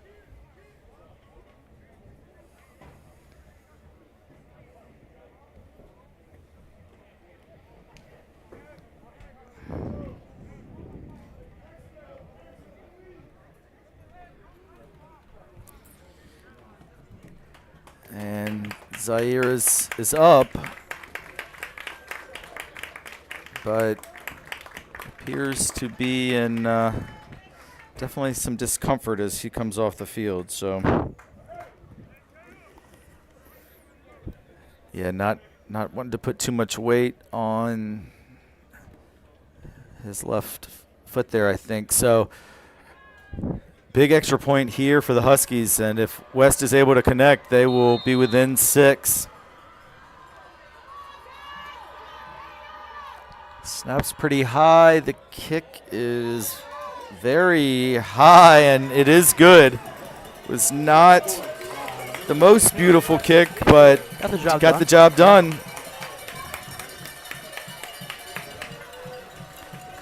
And right now with momentum definitely on the side of Flint Hill, and we see one of the Titans' main offensive weapons, Devion Brown, is out. Now we see probably the most experienced defensive player, Zaire Rayner, getting helped off the field, and it's it all feels very much in jeopardy right now, and it feels like this game could definitely go either way. Having said that, the Titans offense still has scored on 4 of 5 offensive possessions, and a good drive here could definitely restore order from a Titan standpoint. Good kick by West. It's going to bounce all the way through the end zone, and talked about it in the first half, but we really seen Caleb West do a lot of different things. He's really working out there today. Let's just count all the things we've seen him do today. Throw passes, run the ball himself, kick extra point or 3 extra points and punt. 4 kickoffs, punt, and make a touchdown saving tackle. Yeah. And he plays basketball. 6'7" too. I feel like that should be on the list. Yeah, impressive as his own. Really impressive. We hear the Flint Hill fans who've made the trip, and there are quite a few of them, chanting defense, ringing their cowbells, and Titans taking over at their own 20. Defense definitely on a roll. They made their first stop with the Titans not having a scoring drive, so this is kind of the moment to keep up the momentum.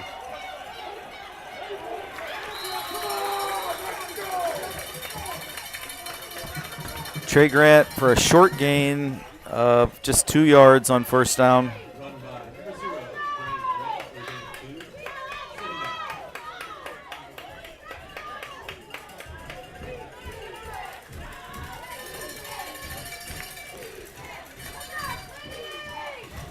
Second down. About 20 still on the play clock as Tegan Logan looks over to offensive coordinator Malcolm Bell. Play clock now gets under 10 seconds.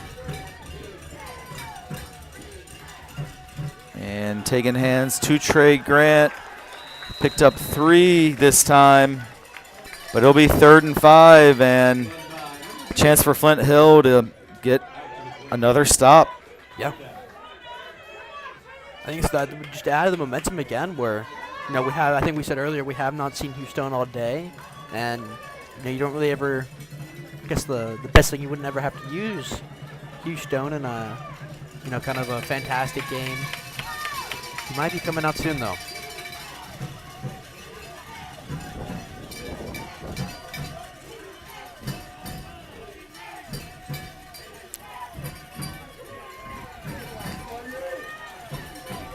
All right, on 3rd and 5, Tegan's pass is incomplete.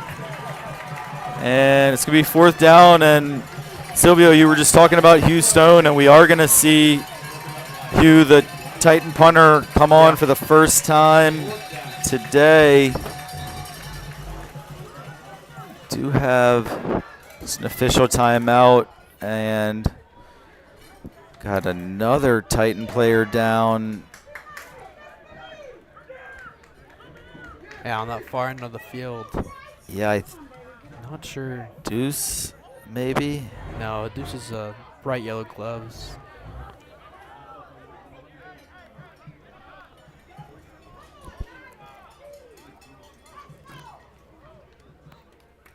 Brennan Ridley. Not good, but he is up, and he seems to be moving pretty well.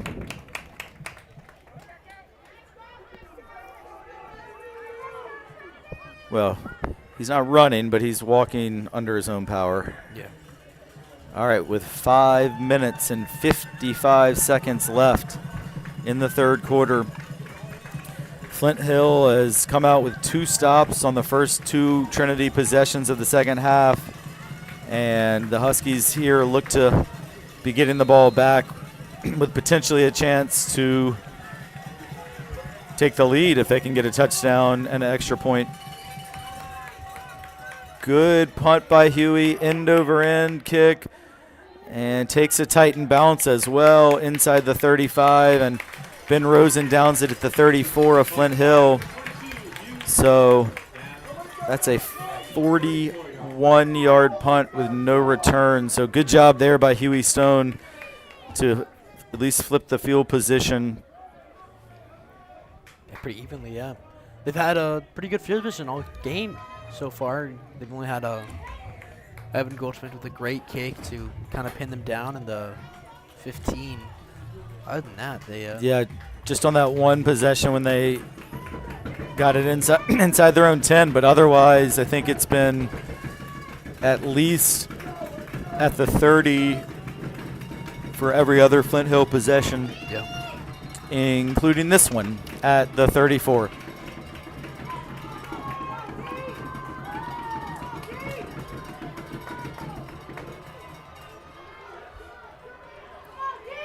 West pass is incomplete. Good coverage there by James Woodward and Ben Rosen.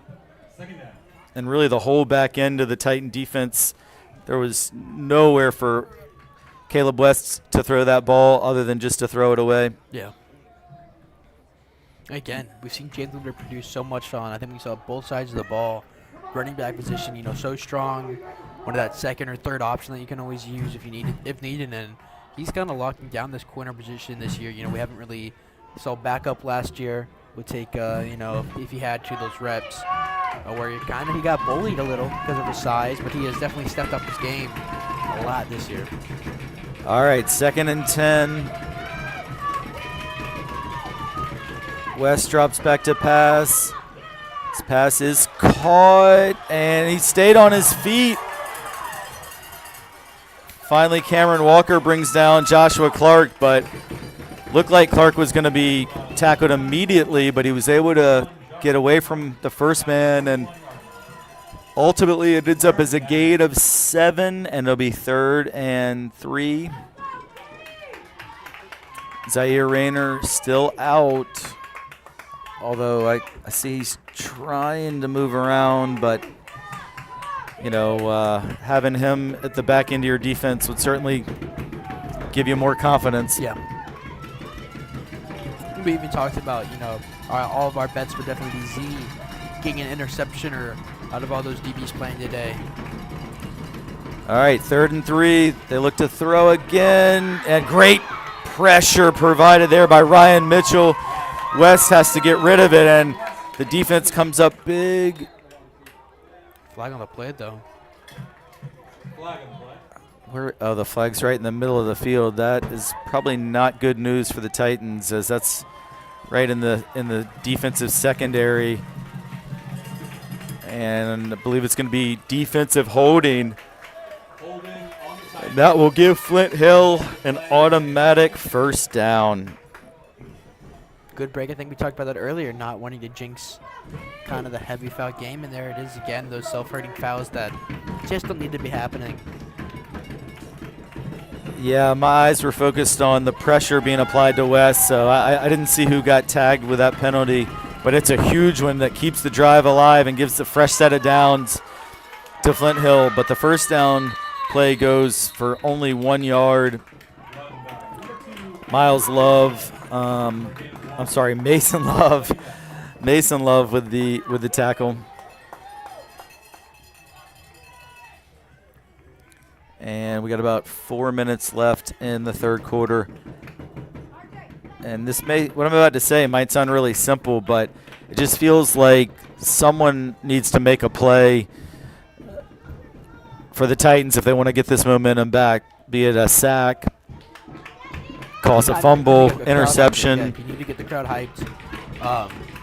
Just make some noise, to be honest. Well, the folks underneath us are definitely making noise and making themselves heard. They're looking deep, and the defensive back fell. No flag, and I think Ben Rosen is frustrated because he was in a great spot, and maybe he would have had a chance to get an interception, and he slipped. But it'll be 3rd and 9 for Flint Hill. This is I was thinking about this on the way here today. Flint Hill and Trinity, it's not too frequently that these two schools meet in sports. No, not really. We were here on Tuesday for the quarterfinals of the field hockey game against Catholic, and Catholic seems like a school we've many times met up against in state competition, but not a whole lot of history between these two, although Flint Hill did beat Trinity in the 1995 boys basketball championship. All right, on 3rd and 9, it's a catch is made. What a catch. Wow. Made there by Victor McNeil right along the sidelines. Yeah. I mean, on coverage there with the one-on-one. Surprised he was able to get down and get his feet inbounds there. So great play by McNeil. Yeah, I think that some of the Titan players in the vicinity were trying to say that he had landed out of bounds, but the officials say he was able to get a foot down, and on 3rd and 9, a big conversion for the Huskies to keep this drive alive. They're a very important drive as well. Yeah, I think the mentioned, like, this third down conversion of this drive. And if they score here, they will be tied. Extra point gives them the lead. So extremely important drive. That is picked off. Interception made, and he's still on his feet. It is Mason Love with the INT, and we had just said just about 2 plays ago, somebody needs to make a play to turn things around, and it is the sophomore Mason Love playing linebacker. He's mostly come into the backfield today, and that time he dropped into coverage, read the eyes of the quarterback, and a huge defensive play made there by Mason Love. Been having a day today. Had at half a sack with Bowen Knight. First interception. One of the Blue Love brothers, I believe, has some offers to play at that D1 level already as a sophomore. Didn't start last year, starting this year, and he's made a season of it, playing all around this defense, and he's doing a covering job, to be honest, having, these leaders, kind of Zaire Rayner and some of them being injured. You have to step up to the plate, and he does perfectly. Trey Grant carries it for 2 yards on first down. And this is a little bit reminiscent of the Woodbury game where, as the game progressed, Woodbury put more and more guys committed to stopping the run and dared the Titan passing game to beat them. And, it's all single coverage of the receivers. Huskies have 8 guys in the box, and it's tough sledding to run the ball right now, although Trey Grant did a nice job there to slither his way for a 4-yard pickup. Pushed out of bounds at midfield, and it's going to be 3rd and 4. Already Titans face a very important third down coverage play that they haven't really been having to face all season besides this Flint Hill team.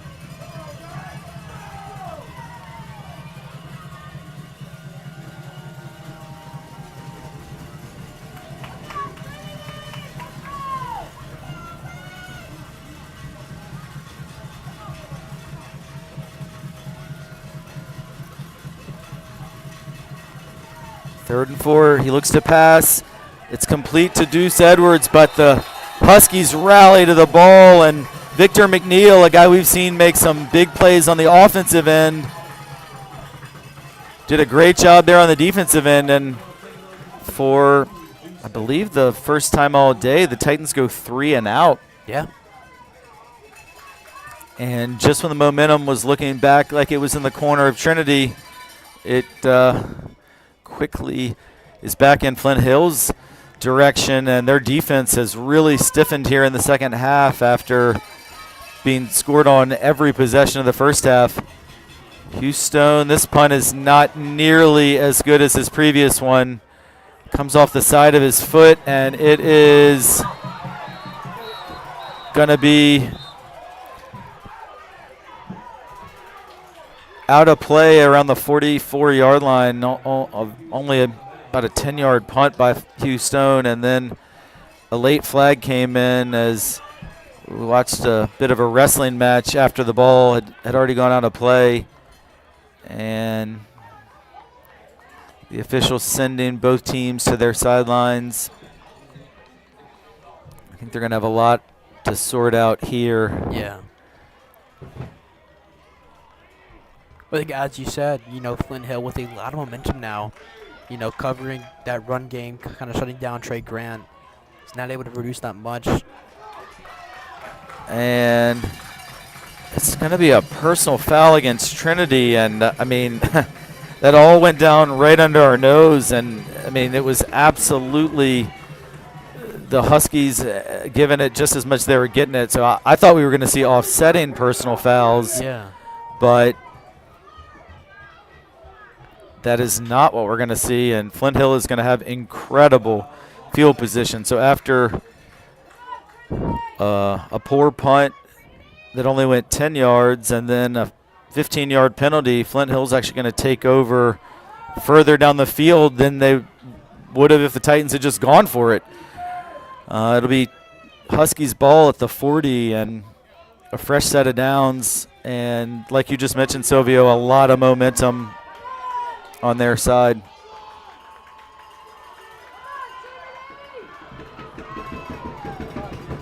Yeah, looking at that replay, I just don't see how that can only be against Trinity.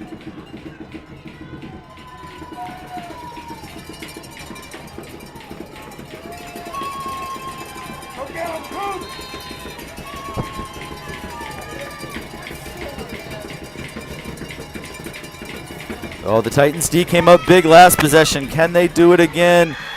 They have pressure on West. And once again, it's Mason Love. West was able to get back to the line of scrimmage and maybe picked up even a yard or two, but Still a good job by the Titan defense. None of his receivers were open, and Mason Love pursued him and brought him down for just a very short gain. It'll be 2nd and 8. And really, just these last couple of plays is for the first time all day that things have gotten a little bit chippy, Silvio. Yep. Which, in a close game with a spot in the state championship on the line, is not a surprise. And again, Titans trying to come back for the 3rd time in a row to that state championship game. It means a lot to them. This is Jones. He has a good run for a first down, but there's a flag right around where you typically see holding called, and it is holding against the Huskies. So would have been, I think, a first down. Instead, though, it's going to end up being 2nd and long, as a big penalty there because Jones made a nice run out of that play. Yeah, really nice run. Seen Jones Jr. do a lot today, as well as the other running backs of King and West. Yeah, so it's 10 yards from the spot of the foul, which was the line of scrimmage. So the ball is pushed back to the 48-yard line of Trinity, and it'll be 2nd and 18 for Flint Hill.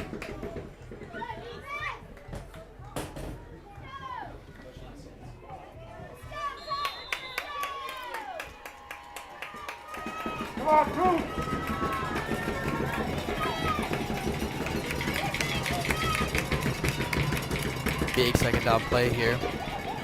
They're going to give it to Jones. He's able to knock Deuce Edwards back, and then Jay Williams pushes him out of bounds. And it was a gain of 8, and it'll be 3rd and 10. And getting word that St. Christopher's and the other semifinalists scored a touchdown to cut it to 14-10.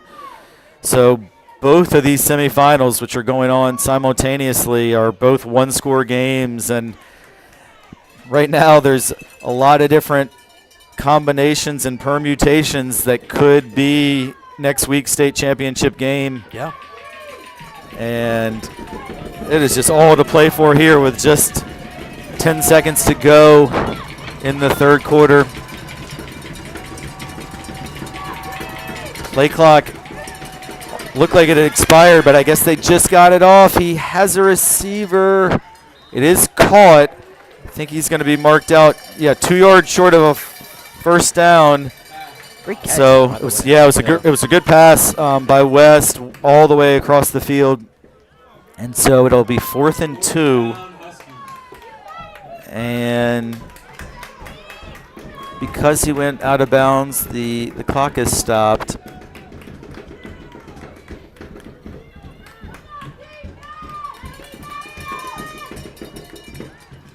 Receiver did a nice job getting a foot in there to make that catch. And if he doesn't, 4th and 10 and 4th and 2 are very different situations. So what's going to be the last play of the 3rd quarter is a big one. And I think we are going to see a false start there. Yeah, indeed, the right tackle for Flint Hill jumped. And got to give the Titan Nation crowd a little credit there, as I think the noise may have bothered him and made it more difficult to hear the snap count. So instead of 4th and 2, it's now 4th and 7.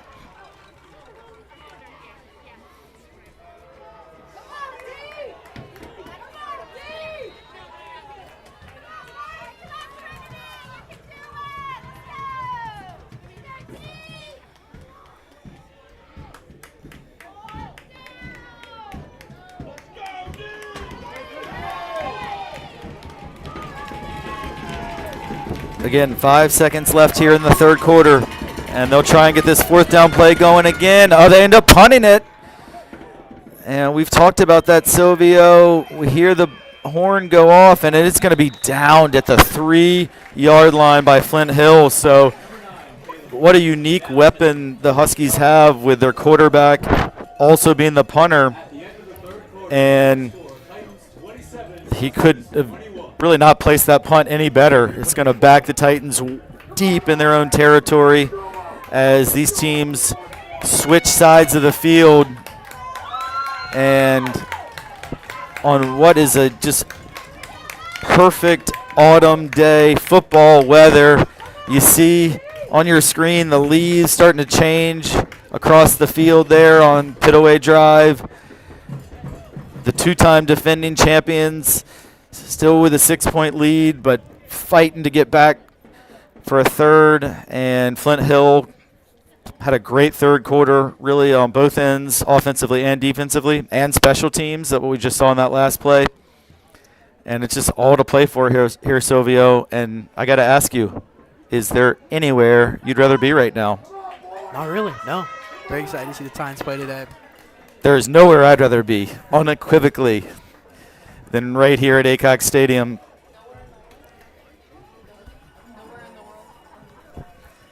Nowhere in the world, Ash. Not right now. And first down from the 3, their own 3, to start this fourth quarter.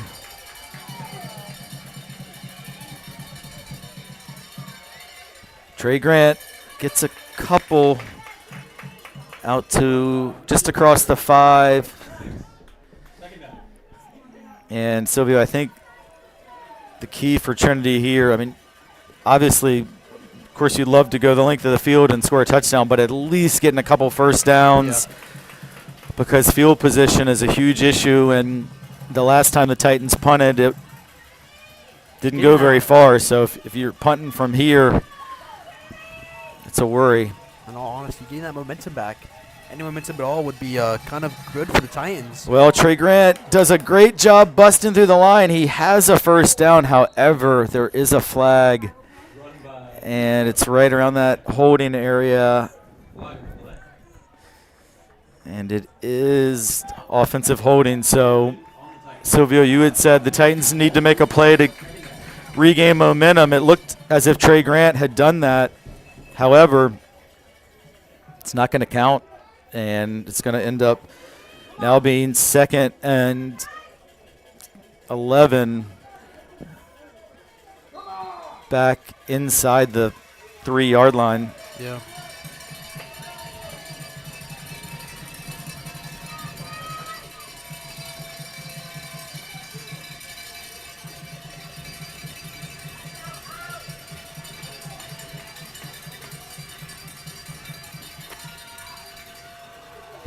Trey Grant escapes. It's not a huge gain, but if he had been tackled initially, I mean, he was barely out of the end zone, so he at least is able to get it out to about the 6-yard line where it was before, and be 3rd down, and now we have a timeout. Flint Hill. I believe they're trying to get a play out, trying to swap out players, and did not have the time there. So, well, let's go through the scenarios here. So, if the Titans, obviously on 3rd and 8 here, are able to get a first down, then that's one scenario. Yeah. But you're also in a position where putting the ball in the air can be a little bit dangerous. Risk of a interception or a pick 6. Then if Flint Hill were able to get a stop here, you can't go for it this deep in your own territory, so you're going to punt. We saw the first punt by Houston was excellent, and if you can get off one like that, Flint Hill would probably get the ball around midfield. The most recent punt was not, and if that doesn't go well, Flint Hill would get the ball in incredible field position. So there's a lot of different ways this can go, but it all starts on this 3rd and 8. Flint Hill fans making a lot of noise.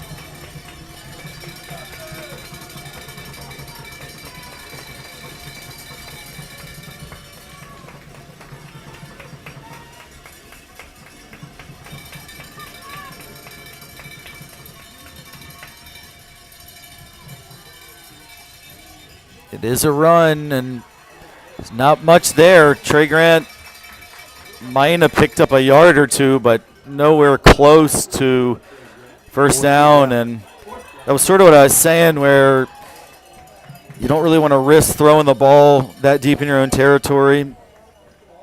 Been able to run well today, but the running game has definitely not been as strong in the second half as Flint Hill just continues to commit more and more numbers to stop the run.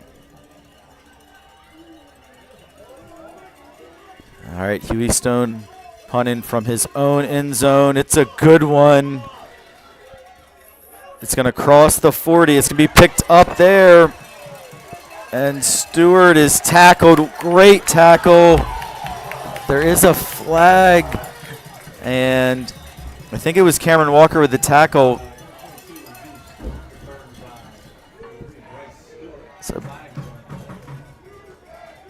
So Bryce Stewart returned it for about 7 yards.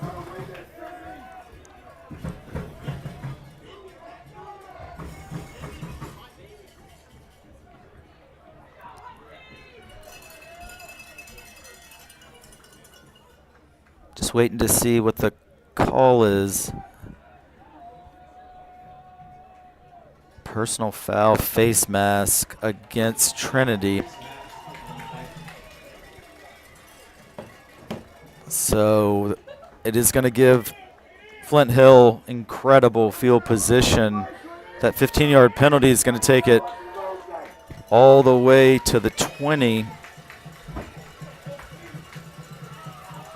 And unfortunate for Hugh Stone because he did his job and was able to get a good punt off.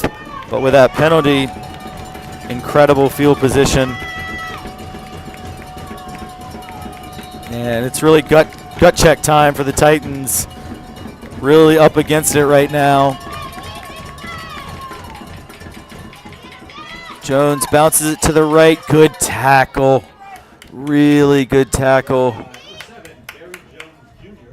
And I want to make sure we attribute that tackle to the right person. I think it's Khalid Rayner. It is. So he was up more in like a linebacker type of a position there than he normally is out at a cornerback. Come on, defense!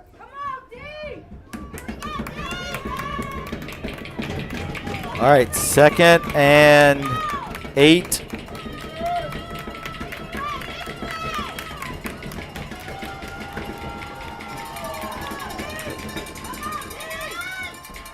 It's loose. It is recovered by Flint Hill. So it was a little backwards pass, which means it's a live ball because it's a lateral. One of the Titan defenders did a great job to get a hand on it. I can't say who it was, but Flint Hill did a great job to recover it. I think it was maybe Mason Love that got a hand on it. Still a big loss of 11. So could have been an amazing play for Trinity, but it's still a good play, and it's going to bring up 3rd and 19. And again, Flint Hill stuck in these tough third down situations where they've been putting in all game. But they go to this third down play, and they may even go on 4th down, so you never know. 3rd and 19, the crowd is getting loud. They pass it short and incomplete as he was looking for Andrew King. So now 4th and 19, and do the Huskies look to try and pin the Titans deep again like they did previously? That last punt, at that point, they were around the 37-yard line. I think they go for it. You think they'll go for it? I think they're going to run a play. Well, the way their defense has played this half, maybe it's worth the risk because even if you don't get it, they've done a great job. I also think they really trust Wes Legg. Certainly doesn't look like a formation you would punt out of, but you just never know with Wes. So on 4th and 19, he takes the snap. He's dropped back to pass. He's looking deep. It is incomplete. And the Titan defense holds. Huge job by Trinity's defense. They were facing first down from the 20. They push the Huskies back 9 yards and then make the stop on 4th down, and they'll take over really with the the best field position they've had in a while.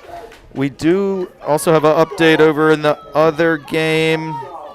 Other semifinal, Benedictine is now up 21-10, and that game has only a little over 2 minutes left. So looking likely that the Cadets will be making the third straight appearance in the VISAA Division I State Championship. Not over yet, but 11-point lead late.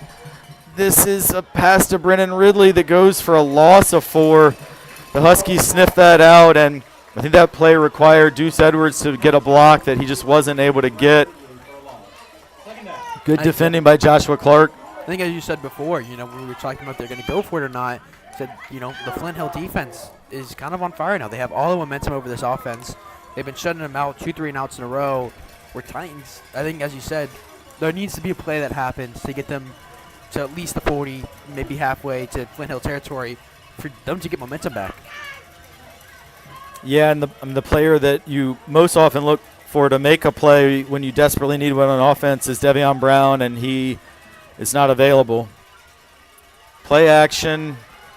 Tegan is under big-time pressure. He throws. It is intercepted.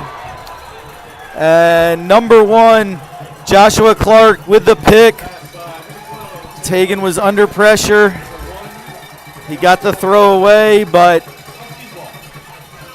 And again, we've seen Clark do so much today on the field, scoring touchdowns, making great defensive plays, and there it again, interception. Joshua Clark all over this field today, having quite a game. Yeah, he is headed to Virginia Tech next year. Coach Pry and the Hokies getting a great in-state talent. And that's a big play by Joshua Clark. I was just thinking that even if the Titans don't get a first down, if they could get another good punt, they could at least flip field position. But with that interception, the Huskies take over in great field position at the 33-yard line. And this is incomplete as he looks for Andrew King. And a game that we talked about in the first half, it was a shootout. It was offensive fireworks. And this second half, it has become a defensive struggle.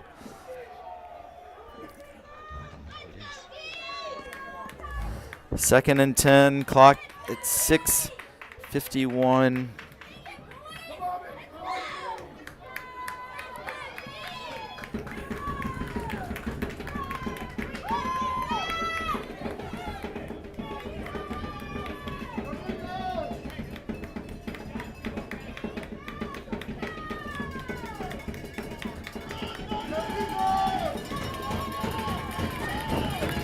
Trinity fans are making noise, trying to inspire this defense. And it's going to be a false start. No, actually, it's going to be a timeout called by Flint Hill. So they burn their second timeout. It's going to leave them with 1 remaining. And as close as this game is, timeouts are going to be a factor.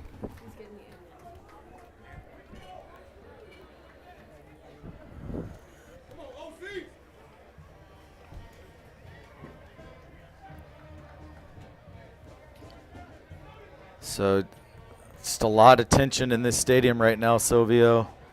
Yeah. Very close game. Again, with that missed extra point, the Huskies only need 7 points to take the lead now. Yeah, and the way the Huskies defense has played in the second half, I mean, you would really hope if you're a Titan fan that you keep the lead. Yep. Now we saw Trinity in a very similar situation 2 weeks ago against Woodbury Forest have a 2-touchdown lead. Woodbury came all the way back and took the lead, and the Titans then retook it at the end. But it just feels like a situation right now where you really want to play from ahead. Whereas in the first half, it kind of felt like it could be whoever gets the ball last wins. Right now, it just seems like whatever team can have the lead wants to hold the lead. And right now, that's still the Titans. But Flint Hill defense has been really impressive in the second half. All right, after the timeout, 2nd and 10.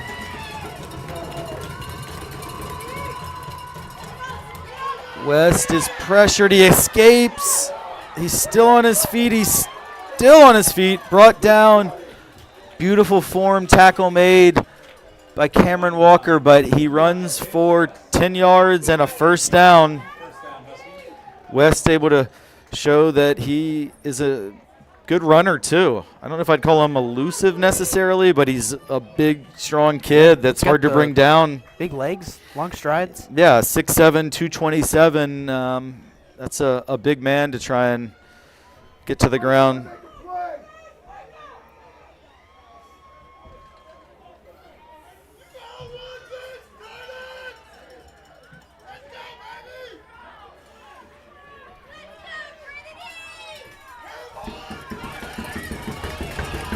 Play clock down to 5. Remember, the Huskies only have one timeout left. Play clock, they get it off with 1. West's throw is low and incomplete. It'll be 2nd and 10.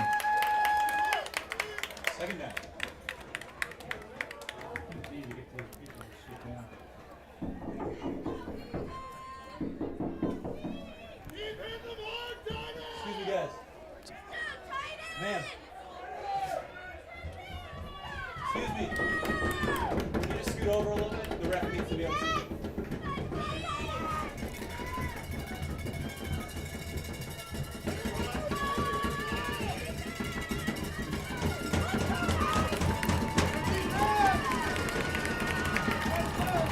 All right, 2nd and 10.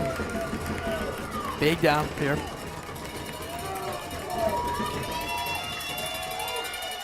West pass is caught by Victor McNeil inside the 10. It is, they're saying it's a first down at the 7-yard line. 1st and goal, Flint Hill.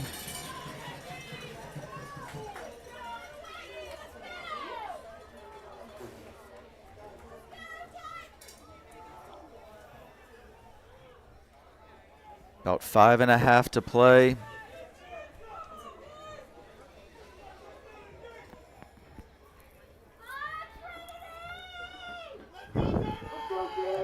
First and goal.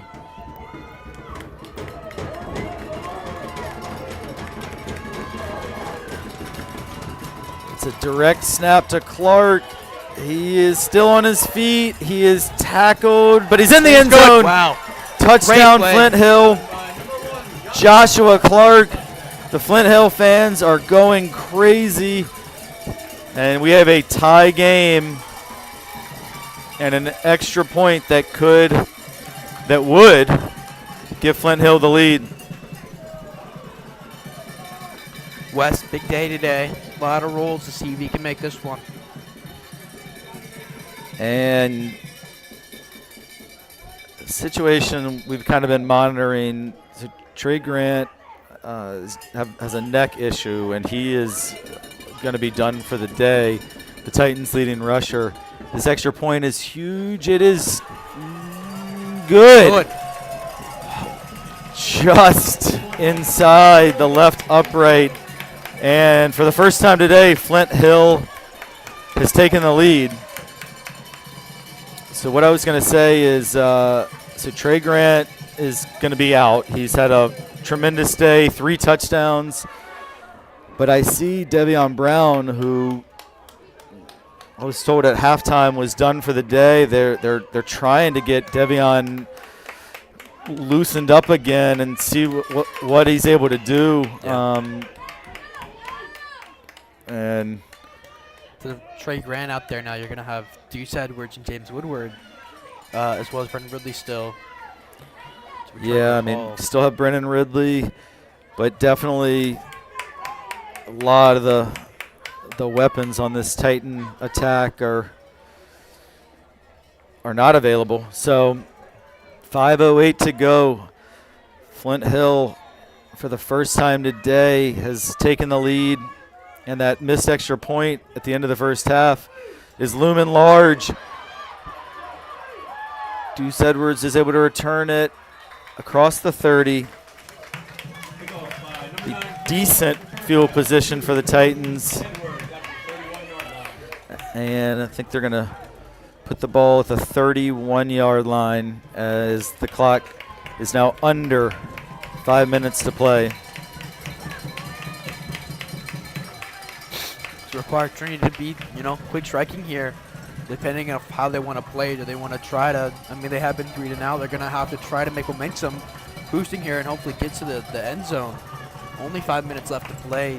Time may come into a factor. Yeah, Titans with all 3 timeouts left.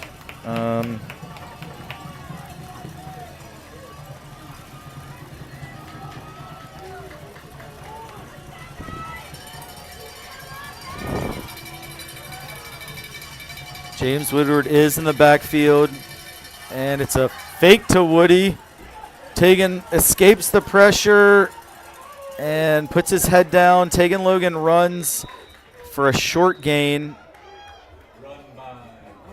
but a good job overall by the Huskies defense. I thought that was an excellent play fake by Tegan, and I was thinking it might lead to something, and also Tegan's helmet came off. So by rule, he would have to sit out a play unless you call a timeout. So that is what Trinity has done, is elected to use a timeout so they can not have, so they don't have to take Tegan out. Yeah. And maybe not the worst idea to have to get a timeout anyway, just to really get everything organized. 4:38 to go. We see much of the field now cloaked in shadows. And from a neutral standpoint, if you weren't a fan of the Titans or the Huskies, but you just love sports, it's a good game. Can't really ask for more. A 1-point game, perfect fall afternoon. Whoever's able to come out on top is going to have a chance to play for a championship in a week. And the drama is what you love about sports. So as we see about 300 people watching us right now live, and welcome in to what has been a fantastic game. First half mostly belonged to the Titans. Second half, definitely Flint Hill has really been much better on the defensive end after giving up 27 first half points. They've pitched a shutout thus far in the second half. And we've seen several Titans go out of the game. Devion Brown, Zaire Rayner, and Trey Grant. And it's just a real test here of both teams, who can fight through it, who can make a play. And I think they're gonna make Tegan come out anyway. And I think Coach Mickens is saying, no, that's why we use the timeout. That the timeout, I thought, was supposed to allow him to stay on the field. So we're going to see the freshman Deacon Scogan come in at quarterback. And if anything here, Ryan Mitchell, his snap has got to be perfect. The height difference is pretty big between the two, and those high snaps, Tegan can jump to them. Deacon's not going to be able to get those. So, Ryan has, up and down sometimes with these long intervals. You'll see a high snap here and there. The snap's got to be perfect if they're going to go for a handoff. Well, and Ryan right now is arguing to the officials that Tegan should be allowed to stay in, and I've seen Ryan signaling even to the coaches, kind of with one finger, like 1 second. I'm trying to make the case, and Ryan trying to use his lawyerly type skills, but it looks like the jury is in, and they have decided that Logan must sit for at least one play. So good point on the snap. Silvio Deacon definitely a little shorter. He hands to James Woodward, and I think Flint Hill knew what was coming. I mean, you're not going to bring a freshman quarterback in and ask him to throw it, and they sold out to stop the run there, and were able to do so. Now, giant third down play now. Yeah, going to be 3rd and 11. End up losing a couple there.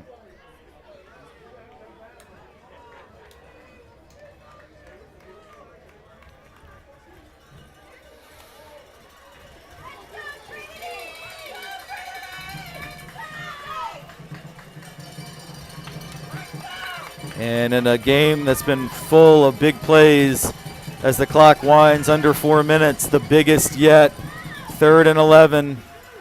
Flint Hill bringing pressure. Tegan steps up. He takes a hard hit. He picked up a few yards, but still going to be 4th and quite a ways to go. It's like 4th and 8. And the clock continues to run. They're going for it. They're going for it. Yeah, I think you got to go for it here. Go for it here. Tegan tries to draw him off sides with a hard count unsuccessfully, and this Flint Hill defense just continues to impress here in the second half.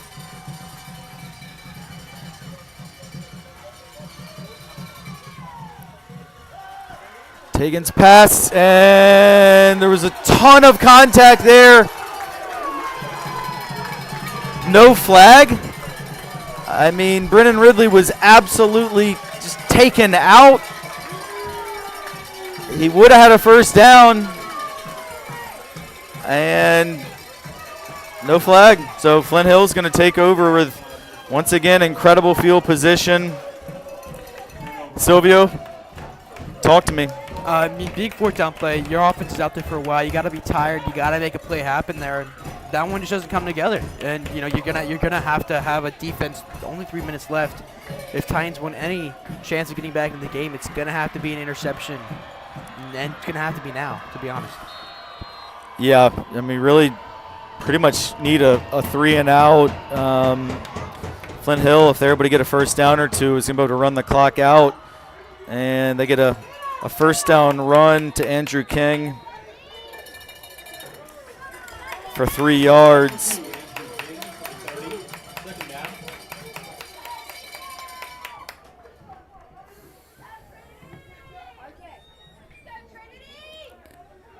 Titans did not elect to use a timeout on that first down play. Two remaining. Left, yeah, 2. So it'll be 2nd and 7 from the 30.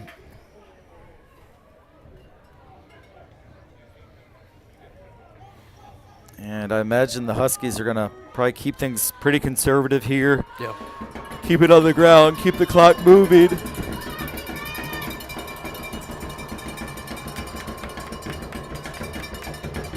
They do keep it on the ground. Jones stacked up for no gain. And this time Trinity calls the timeout. So with 2:08 to go, the clock will stop. And it's going to be 3rd and 7, Flint Hill.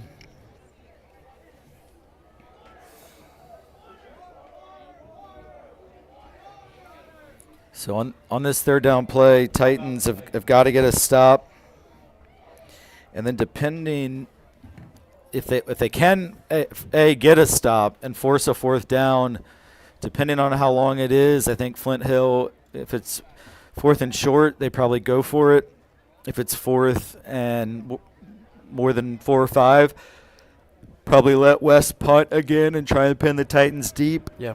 And if Flint Hill runs it here, I think you'll see Trinity burn their final timeout. Yeah. So even if the Titans get the ball back, they're going to have to go a long way with no timeouts. Of course, only 1 point, so they could go for a field goal, but we don't really see Trinity kick field goals very often. Yeah, and that extra point right at the end of the first half, Titans, Brennan Ridley scored at the first half buzzer, and that extra point is the difference. Yeah. That's interesting because 2 or 3 of Flint Hill's extra points were not pretty, but they managed to get the job done. And yeah. Caleb West, the kicker, you got to give him a lot of credit. So the Huskies line up again in the same formation that they scored a touchdown out of, with Clark as a running back, and he is tackled, but he wisely stays in bounds, which is going to force Trinity to use their final timeout. So that was the exact play that he went 8 yards for the score that ultimately proved to be the go-ahead touchdown. And yeah, I think you'll just see Flint Hill punt it here, try and pin the Titans as deep as possible. Yeah. And then it's, 140-ish for the Titans to go down, and that's going to be a tough, a tough call. The Titans have been 3'd out, no momentum for the offense whatsoever. They're going to really have to make those plays, have to get those big yardage and fast.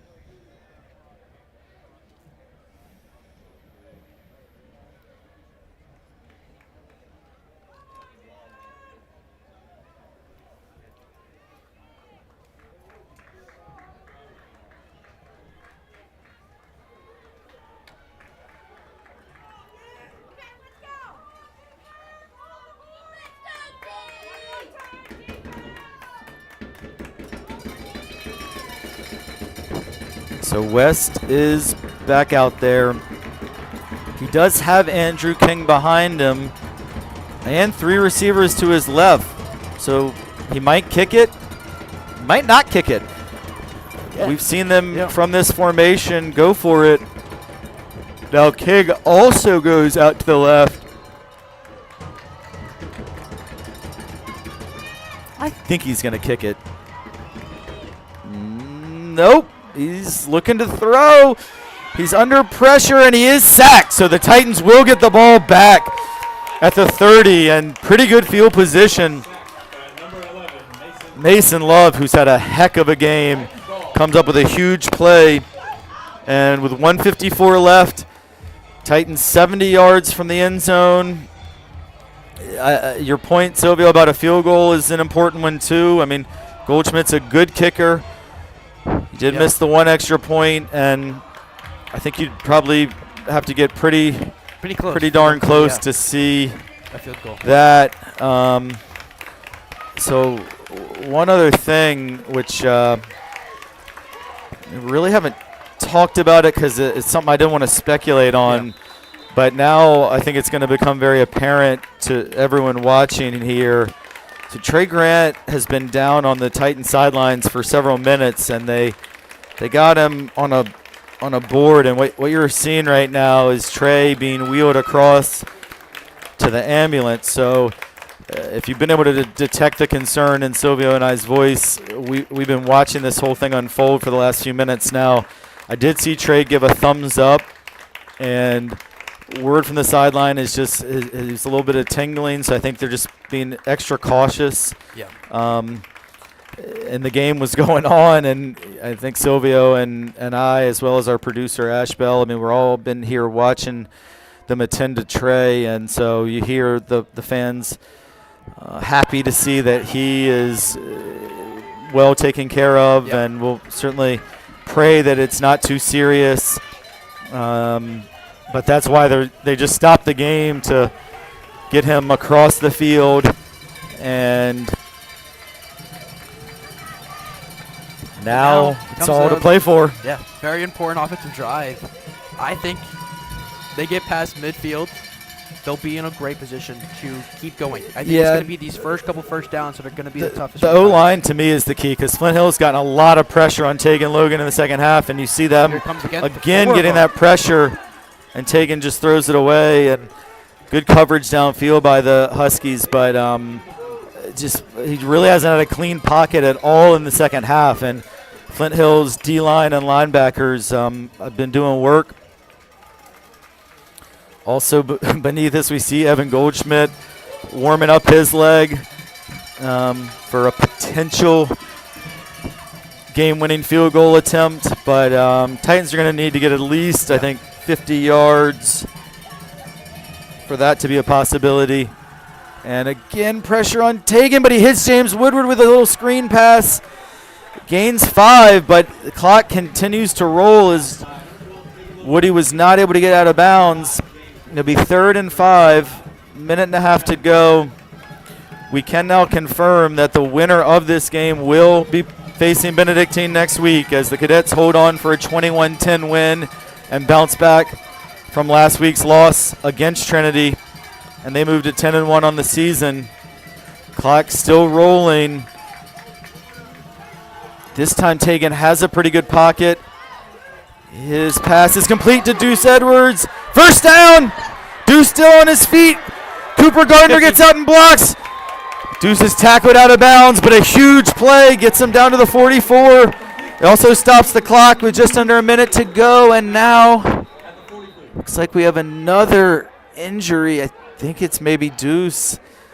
So he got tackled hard there at the end. Yeah, I thought it was going to be a horse collar. It looked like a violent tackle, but Deuce is down. Yeah, I mean, the ambulance was just leaving, and I don't know.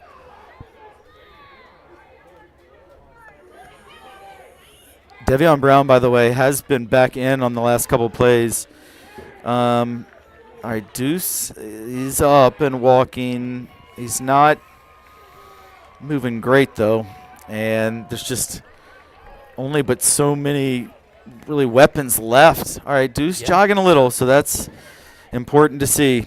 Again, if you're just joining us, And you got to look for Titans down 1 with no timeouts left, and they've got 1st and 10 from Flint Hill 44, 57 seconds on the clock.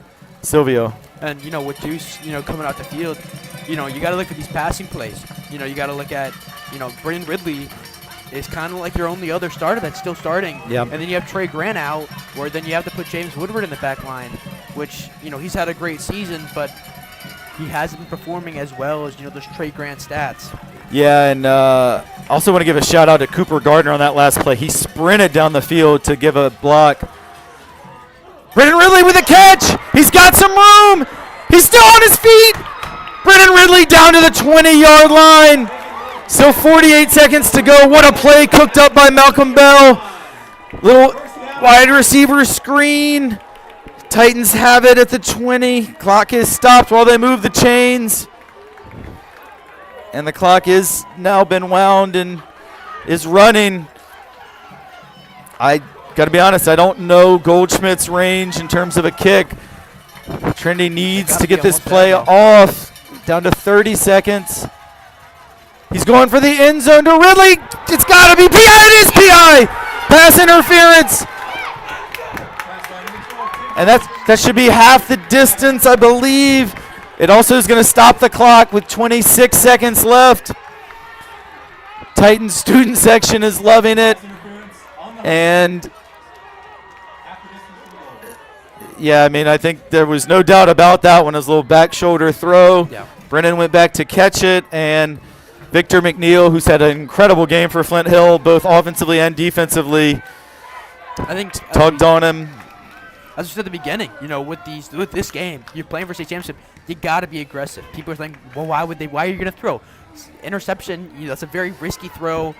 You gotta risk it. I mean, we got Devion Brown out there playing through.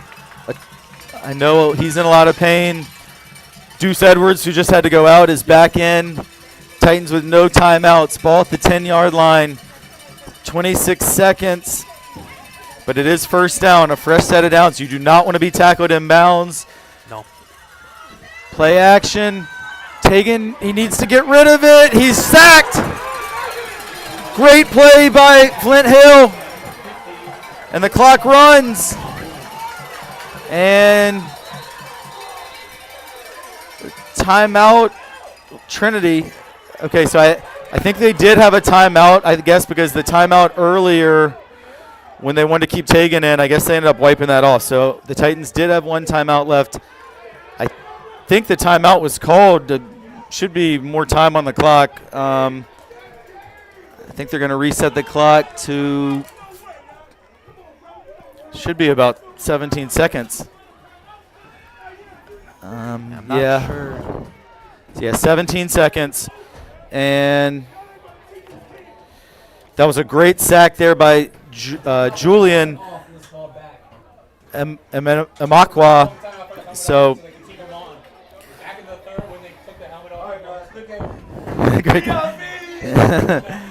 all right, it's a lot happening here in the press box. But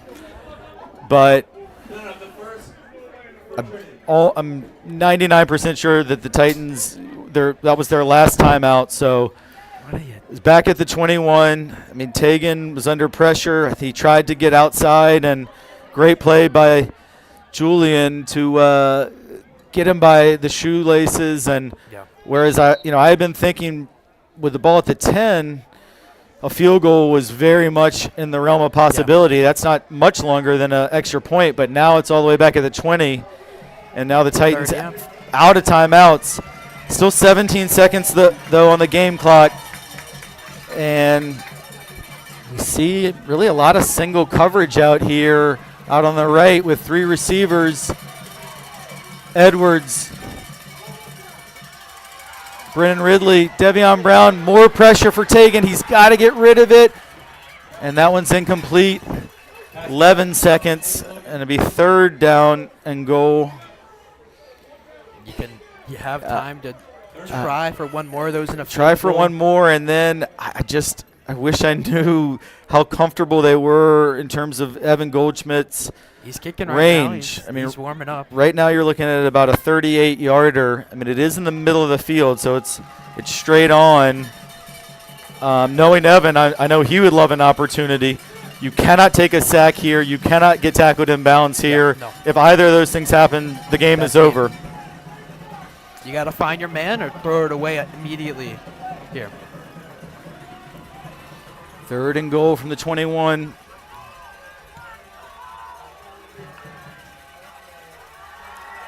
Good block by Woody. Pass is incomplete. No flags. I was thinking there was a good bit of contact there in the end zone, but they are sending Evan Goldschmidt out to kick the field goal. The freshman kicker, 3 for 4 on extra points today, and a bid in the state championship game. It's a pretty far kick for high school. About a 38-yard kick. It is a pretty far kick for high school, Silvio. We have seen a lot of dramatic things in this booth together. Close to 500 people now watching this stream, and it all comes down to this kick. Brennan Ridley is the holder. Evan Goldschmidt is the kicker. Snap is good. The kick is up. It's in! Oh, it's in! The freshman did it! The freshman did it! The Titans are going back to the state championship game! 30-28! Evan Goldschmidt, have a day, young man! Interview who? Trinity Benedictine, part 3, next week! Let's go! Evan Goldschmidt, my man, with the play of his life. Look at this. They got him on his shoulders. They are carrying that young man off the field. He is a freshman. That kid is a freshman. 38-yarder. I told you I saw him working on kicking this summer. You do it for moments like this, Silvio. Yeah. He did it. But, hey, we got to spare a word for Flint Hill. What a game they played. What a game. What a season they had. God, and incredible effort. Coach Kirk Peterson and his guys came back, and we've talked a lot about it, Silvio, that Coach Mickens doesn't like to kick field goals. We've done this together for 3 years. I don't see if we've seen a made field goal. Yeah. Silvio, talk to me. I can't. I'm still trying to think about what just happened there. You have to look at this offensive drive. Time's been happening. Nothing has been happening for almost the entire 3rd and 4th quarter. They have been just completely wiped by Flint Hill's defense. Amazing game by them. And you got to give credit to Deuce Edwards. He made that play that we've been talking about, the play. He made the play to get the momentum all to the Titans side, to get them down there, to have an opportunity to make that score. Yeah. All of that is so true, Silvio. So, I mean, we're going to see it again for the 3rd year in a row. The Titans and the Cadets. It's a big one.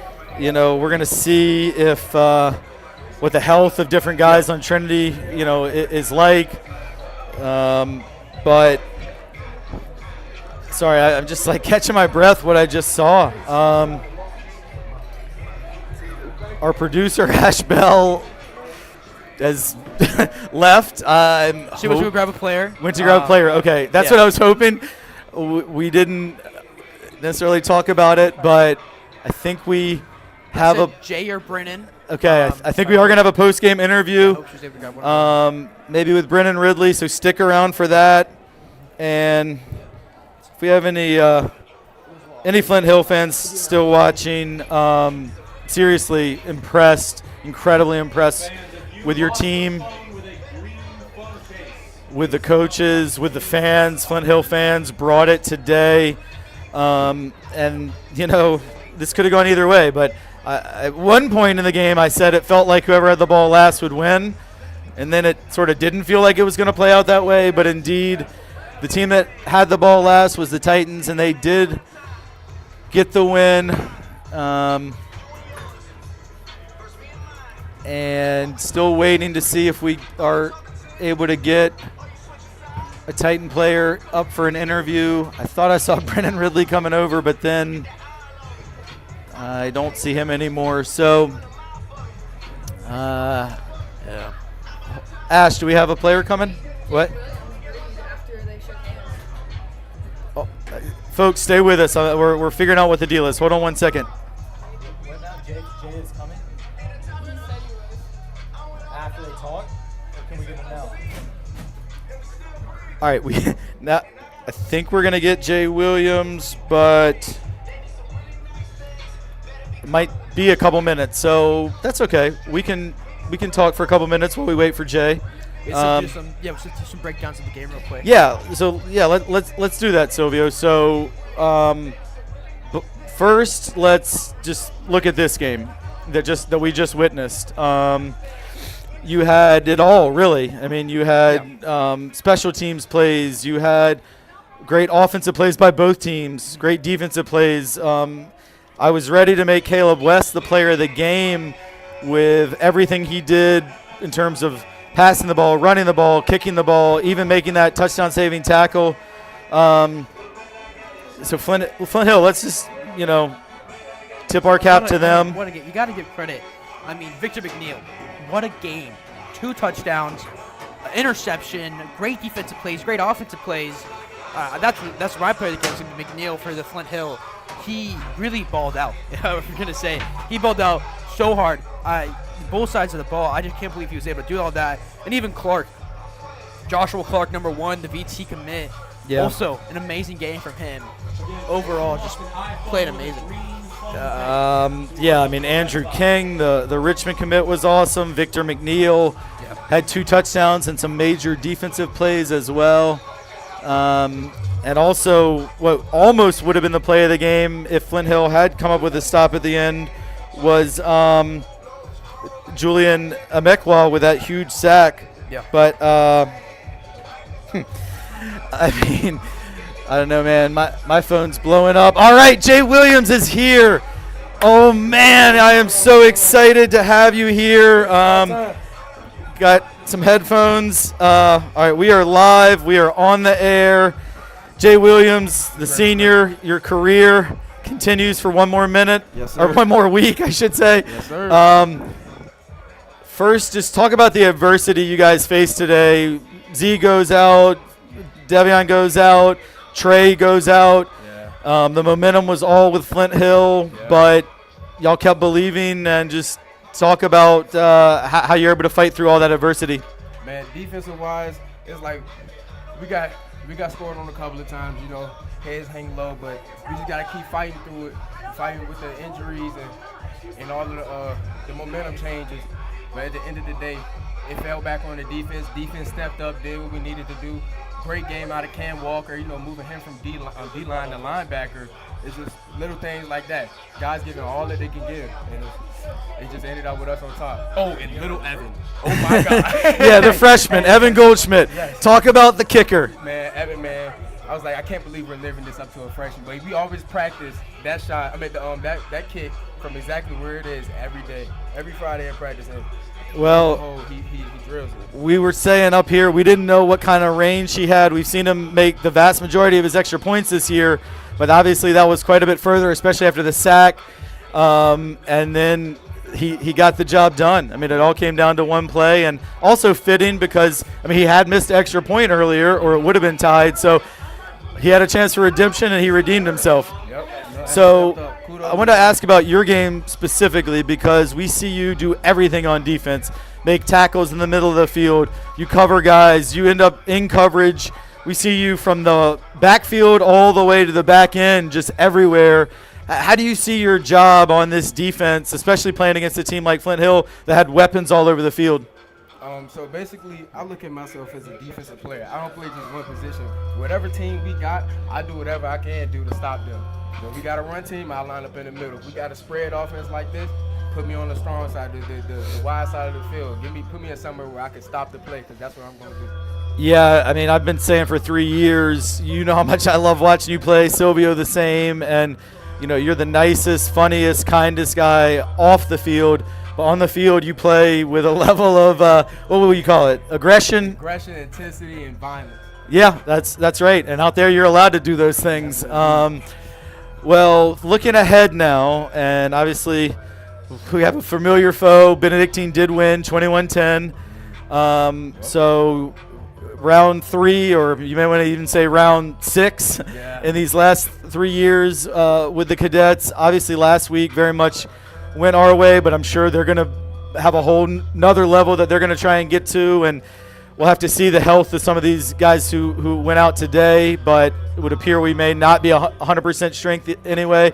You know, I know you have a lot of respect for those guys as a team, but what's it going to take next week to get the three-peat, and what's going to be your last high school game? Hey, man, look, respect to them, but it's all about us. At the end of the day, nobody can mess with us. It's just about us. If we do what we got to do, nobody can stop us. So it's like some other guys are going to step up for those who went down.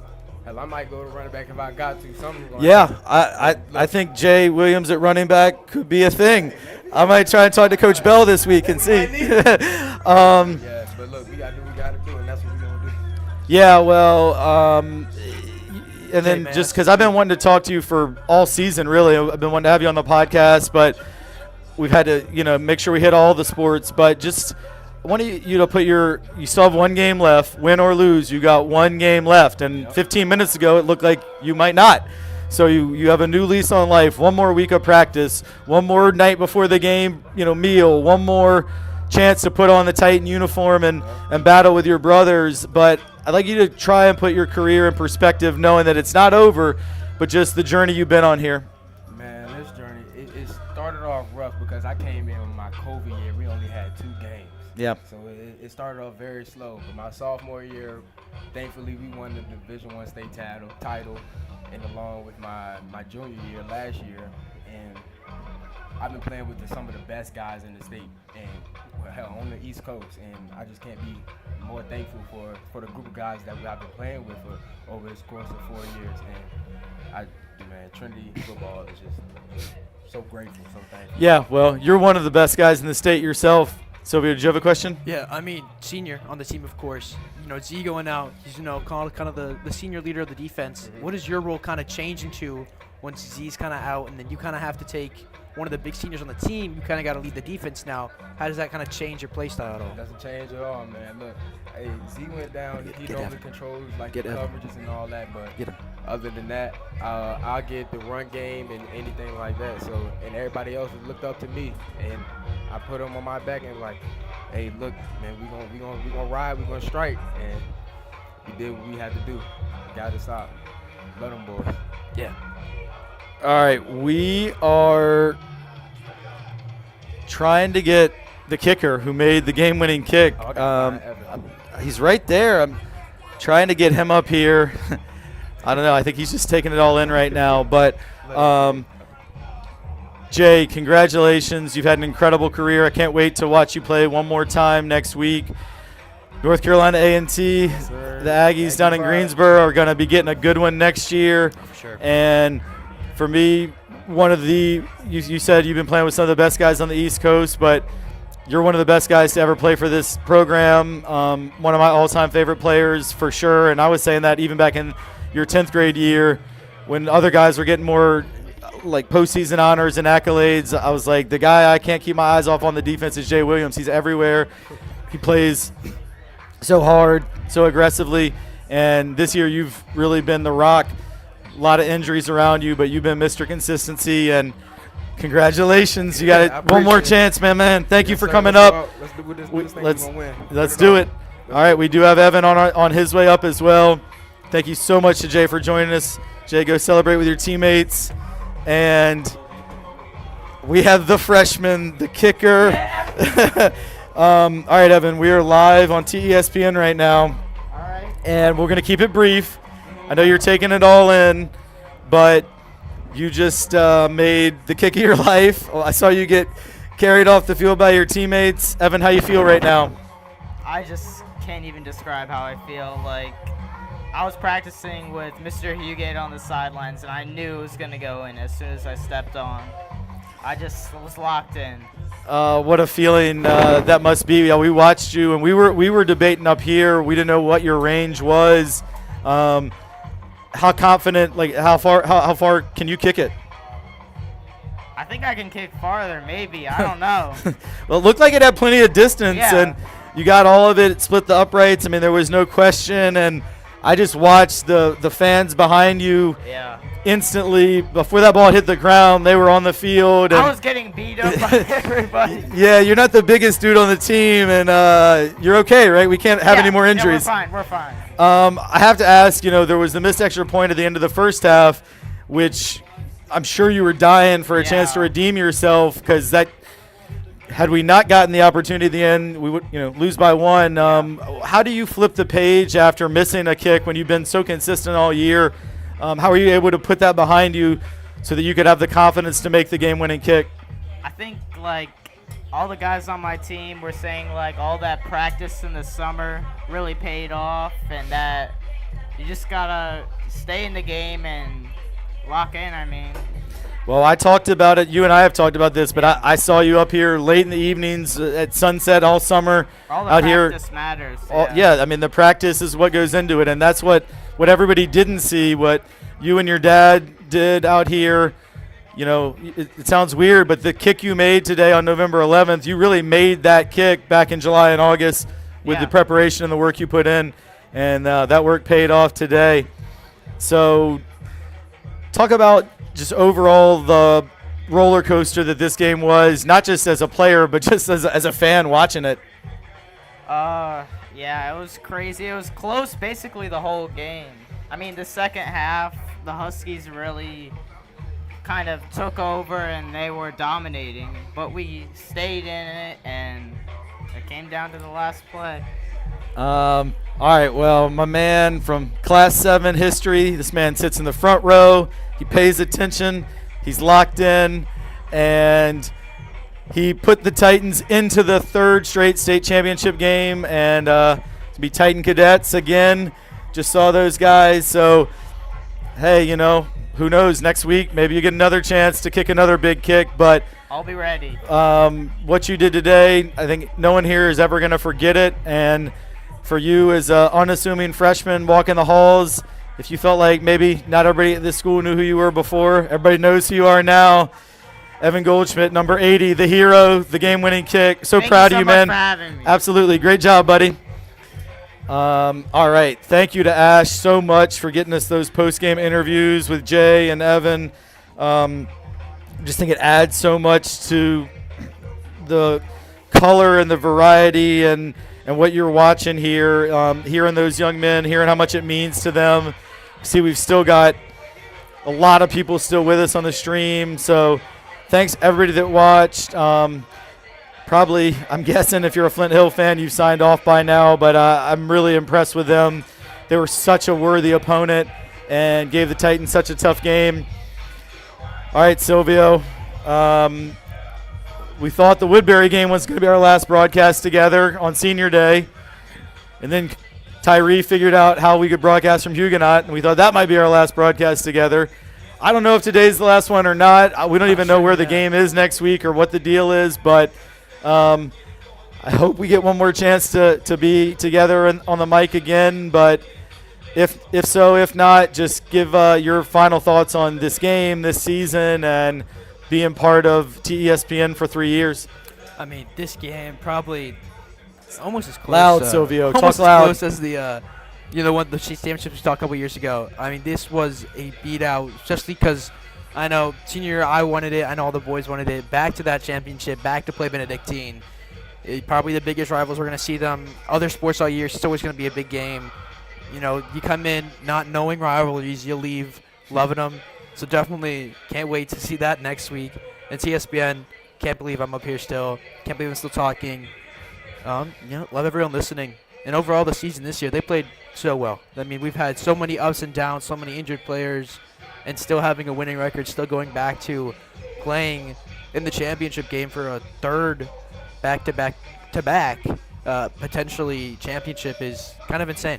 It's incredible. I'm going to say one final thing, and then we will sign off for sure, for real. As I see, people are chasing Evan right now, by the way, to give him a hug. That was not my one final thing, but I just want Titan fans watching to think back to the third quarter of the St. Christopher's game 3 weeks ago today. Titans are down 10. The record's 3-3. Looking at possibly a defeat that would make them 3-4 and make even getting to the state playoffs virtually impossible. Come back from double digits down, get the win at St. Christopher's. Then come from behind to get the win on senior day over Woodbury for a prep league title and to stay in the state race. Play, just about a perfect game against Benedictine last week, and then yet again come from behind and win it on the last play of the game. 38-yard field goal by the freshman Evan Goldschmidt. And I just think it all speaks to what Coach Mickens and his staff, what they preach to these players, the resiliency, the fighting for your brothers, the standard as they call it, and these guys are just never finished until the game is over, and today was a fantastic example of that. And yeah, this was, other than the 2021 state championship game, definitely my favorite football broadcast we've had. It was so much fun. The interviews after were awesome too, so thanks again to Ash Bell for getting those interviews lined up and all Ash's work all season. Thanks to my man Silvio Troy. We'll be in touch via social media if we're able to broadcast next week. A lot of logistics to figure out on that. But if you are in driving distance, be here wherever here is next Saturday as we see the Trinity Episcopal Titans and the Benedictine Cadets play for the state championship Division I football game yet again, what promises to be yet another chapter in this fantastic rivalry. Thank you so much for joining us. We'll see you next time.